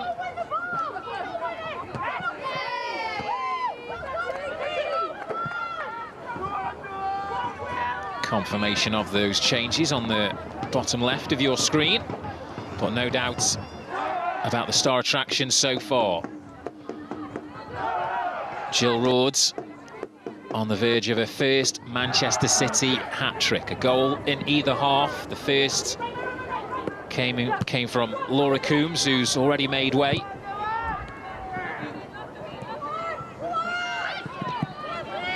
Kasparai. Keating, nice firm connection there. Salicki gets in front of Kelly and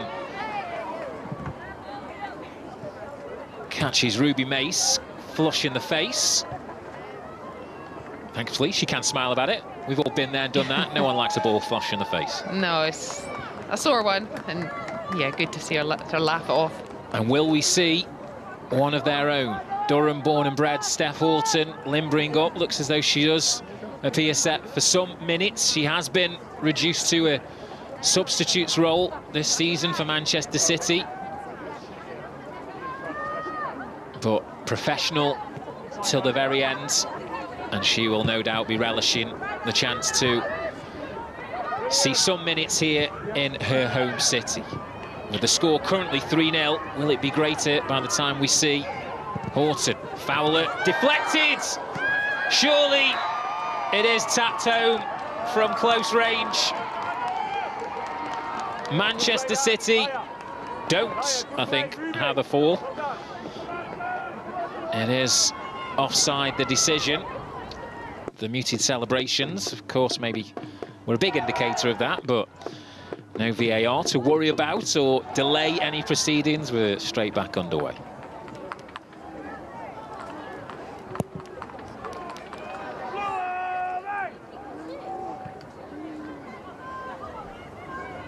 Lambert challenging, falls to foul.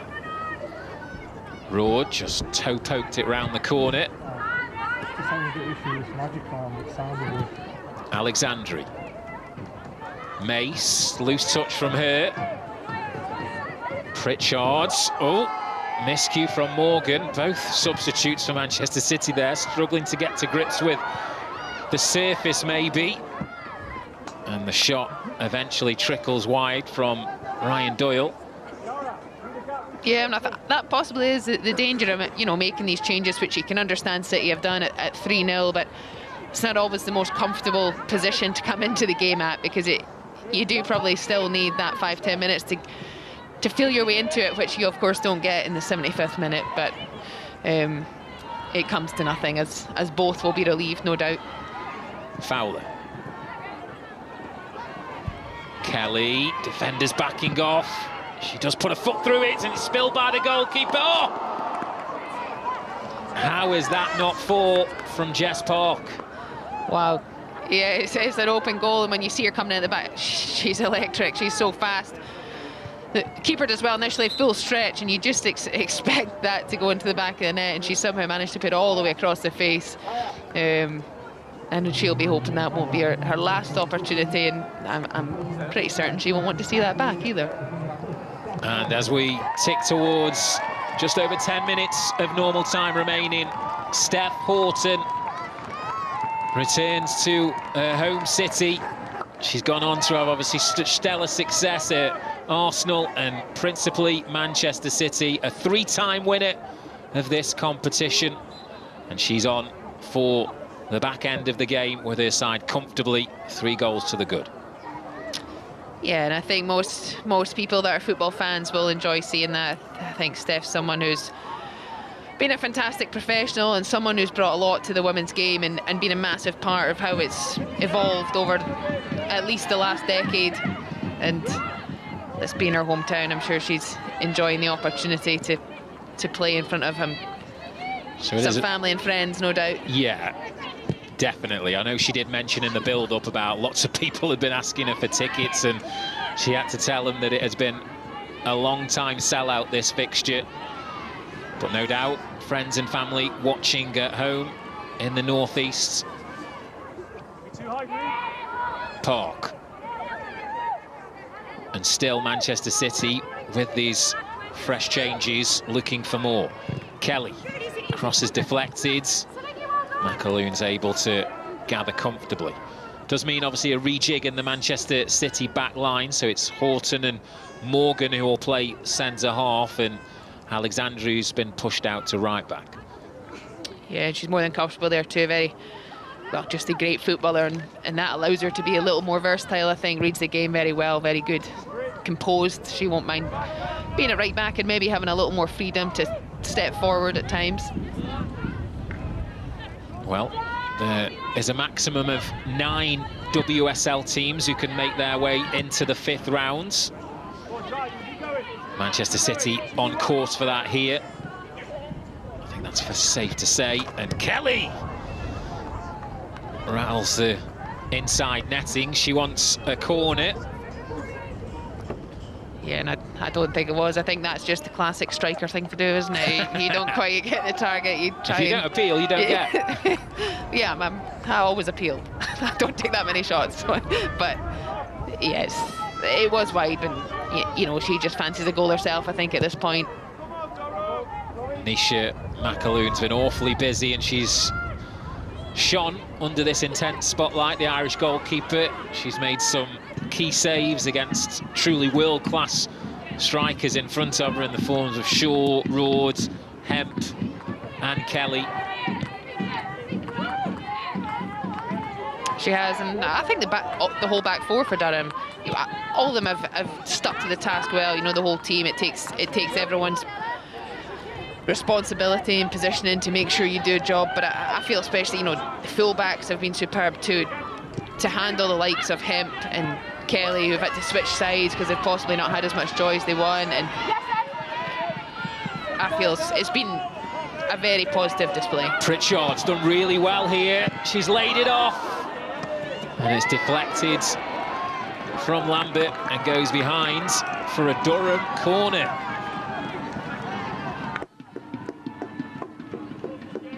Yeah, Pritchard does very well there, holds off 3 defenders and sets it back. Probably can't get clean contact, and now they get the chance to have a corner, and it would be great if they could get something out of this. Yeah, we've had to wait until the 83rd minute, but it is Durham of the Championship's first corner of the game. Heppel stood over it. Oh, and it's almost gone straight in. Oh. Far from a fairy tale ending, but I'm sure the roof would have come off Maiden Castle if they would have got a consolation from their record appearance maker, Beth Heppel. Oh, yeah. I'm not quite sure that that was quite how it was intended, but for a brief moment, it looked, well, Kira Keating was certainly worried about it. It looked like it was going to just sail over her, but it's over the bar and out for a goal kick, but a great effort. Yeah, such vicious dip on it. I think it just came off the roof of Kiara Keating's net, didn't hit the frame of the goal, but that's how close Durham were to getting a goal against 3-time FA Cup winners Manchester City. This is the 4th meeting between the two sides, and Durham have never scored against Manchester City, and I think that might just be about as close as they'll come. I'm more than happy for them to prove me wrong in 6 minutes of normal time that we do have remaining, but for the time being they're focusing on defensive duties. Park. Hemp. Kelly, time to pick a spot. Oh, good defending from Salicki. Yeah, so Licky's one of those players that's done really well. I thought initially at the start of the game that might be an area getting down the sides that Durham would struggle with.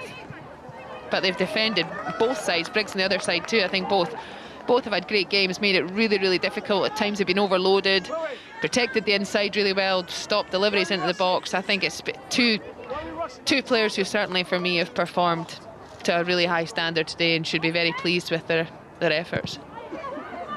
Well, the latest bit of feedback that we've been privy to from Gareth Taylor was shouting to Chloe Kelly there, why are we rushing? Why are we rushing?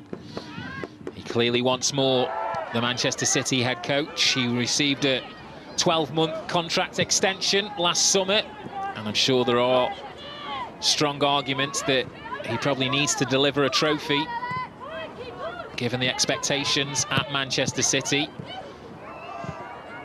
Park did really well to get the shot off there. It was dipping, but goes behind for a goal kick. Yeah, really, another brilliant effort. I think just the build-up play there. I love, again, that little neat ball inside from the wide area. And, you know, the touch just bounces up. It makes it a nice height to hit. And it's very unfortunate. Great strike, great technique, just a few inches too high.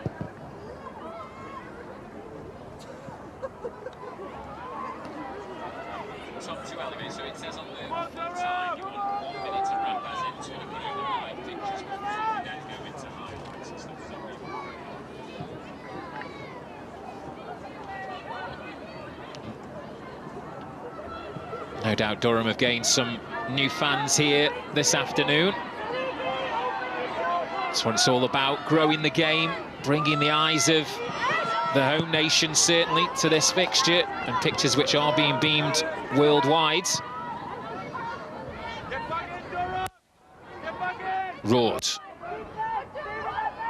Kelly in behind once again, dangerous ball in, which the keeper does well. But's presented it to Fowler,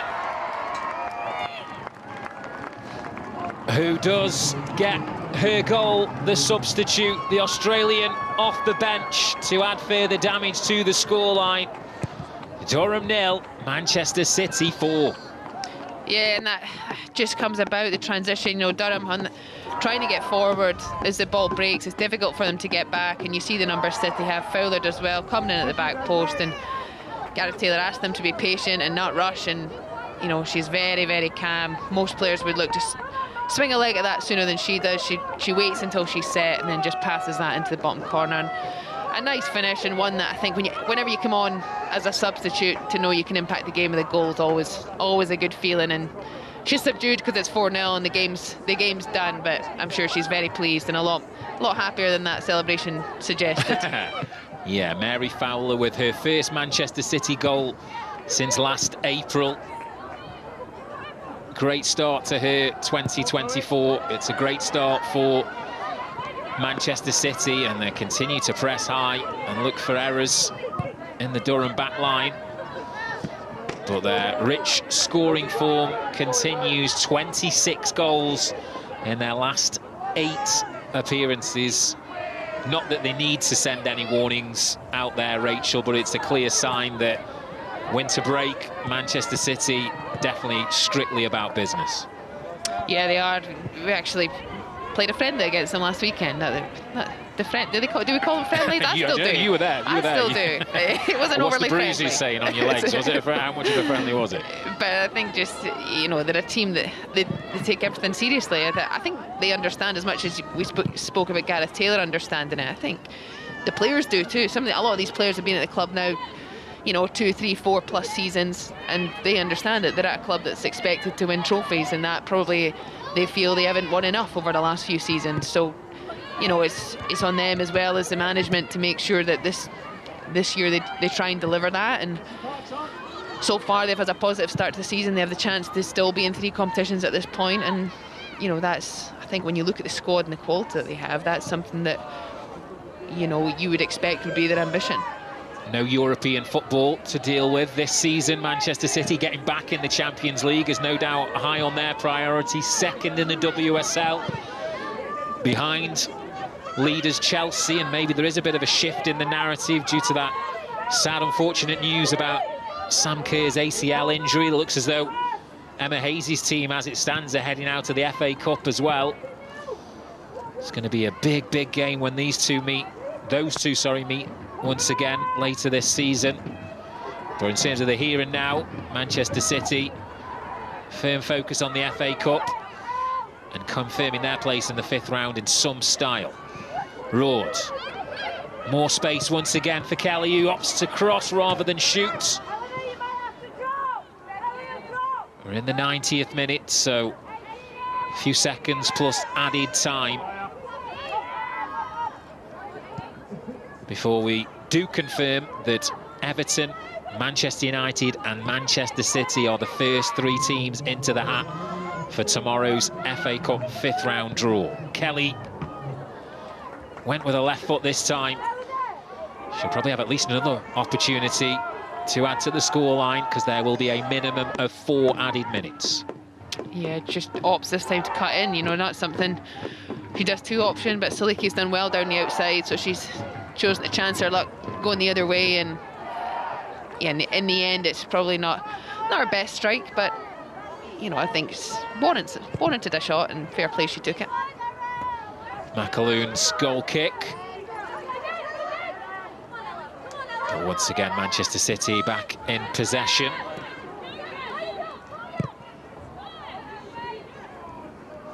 Keating on course. Chiara Keating for a 4th clean sheet of the season.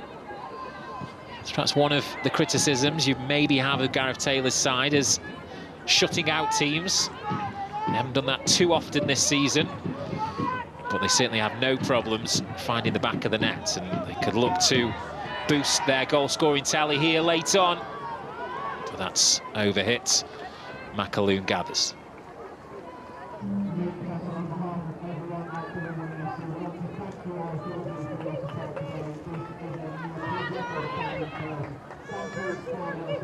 The stadium PA just confirming that it is a new attendance record here at Maiden Castle, while they'll be disappointed at the results. Another further affirmation of how this team are growing, bringing more eyes to the women's game. And Durham WSC, I'm sure, will be back on the big stage in the FA Cup in many years to come. Yeah, just brilliant for the game, really, to see, you know, Durham be able to have a sellout crowd here and enjoy the occasion, welcome a WSL team, and make it an environment and atmosphere that is a brilliant spectacle and a great showcase for the game. And of course, with this huge boost in FA Cup prize money this year, they have made £54,000 from their FA Cup adventures this season. And valuable funds to help further support what they're doing here. It's a great age group setup as well, lots of youngsters coming through, which was no doubt kick-started by the likes of Steph Horton. That role model aspect alive and well here. Park, can she get a 5th? Twinkle-toed, but closed down. Wilson. Nice on the ball, but Durham don't want to get too casual here. Lambert. Roord. Is there maybe one final chance for the Dutch international to get a hat-trick? Just starting to see some tired Durham legs, really, but they really have done well. I think even just the way they've tried to play, you know, they've not just gone long. Yes, they've sat in at times and been very disciplined, but they've looked to play too, and that's a real challenge against, you know, a team that's full of international players. Wu Harvey dispossessed by Crosthwaite. Trying to make amends, the Manchester City defender, and she's done really well there. Doesn't hoof it clear, but actually gives it straight back to Durham.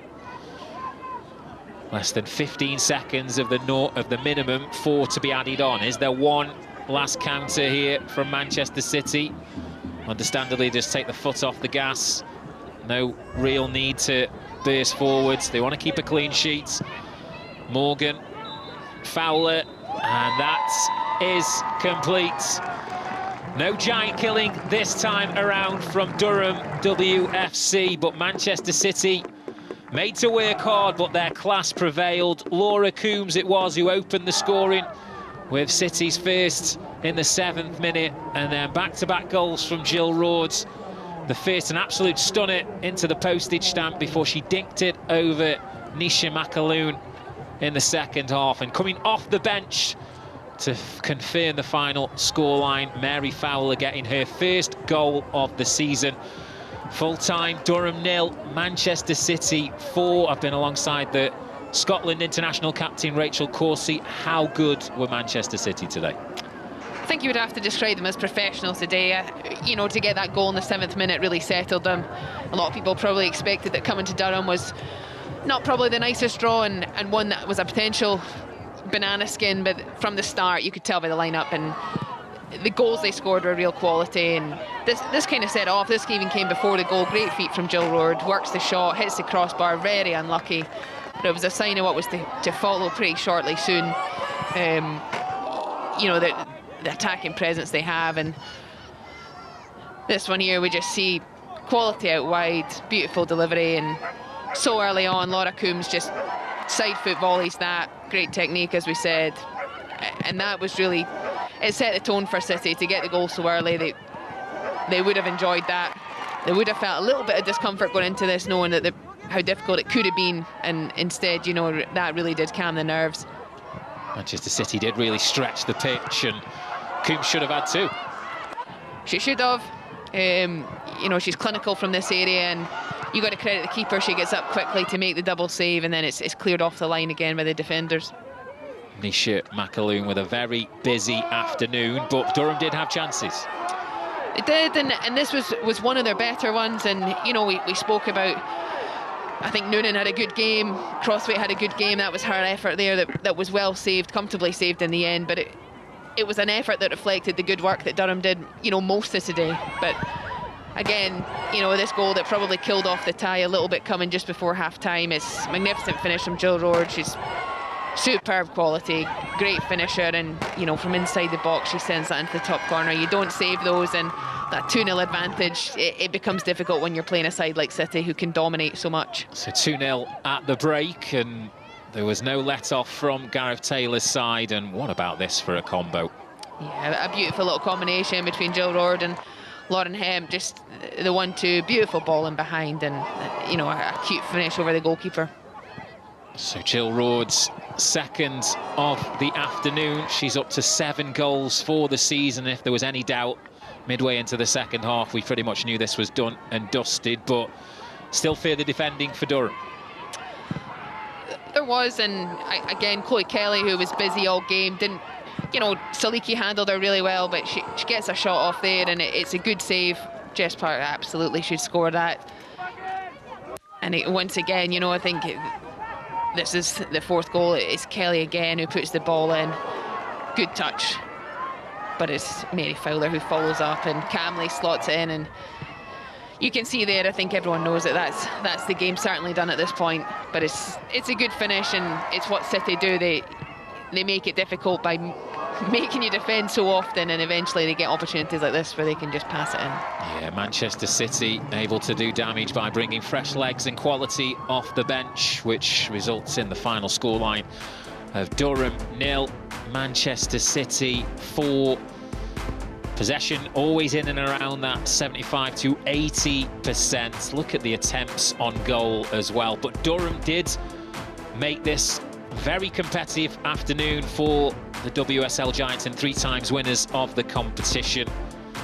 But it's a perfect start for Gareth Taylor as they continue their hopes for a treble in 2024. So yesterday we already confirmed that Everton were the first name in the hat. Manchester United and now Manchester City have joined them. The draw will be live on BBC Sounds and BBC iPlayer 7 p.m. tomorrow evening, Monday night, 7 p.m, the Monday Night Club, where it looks as though Arsenal are comfortably through. The big shock of the day potentially taking place at Kingsmeadow. West Ham still a goal to the good into the second half against Chelsea. And the ties do continue for this afternoon. And there's a right looking upset. Maybe that's the bigger story today. Chelsea going out's a huge story, but what about Sheffield United on the verge of some major Adobe FA Cup giant killing? They are a goal up away at Tottenham Hotspur, and we are not done because there's 2 games still kicking off at 3 p.m. If you want to keep track of all the scores, all the match reports, head to the BBC Sport website. And as for myself, Tom Gale, alongside the former Scotland international captain Rachel Coursey, we hope you enjoyed your afternoon.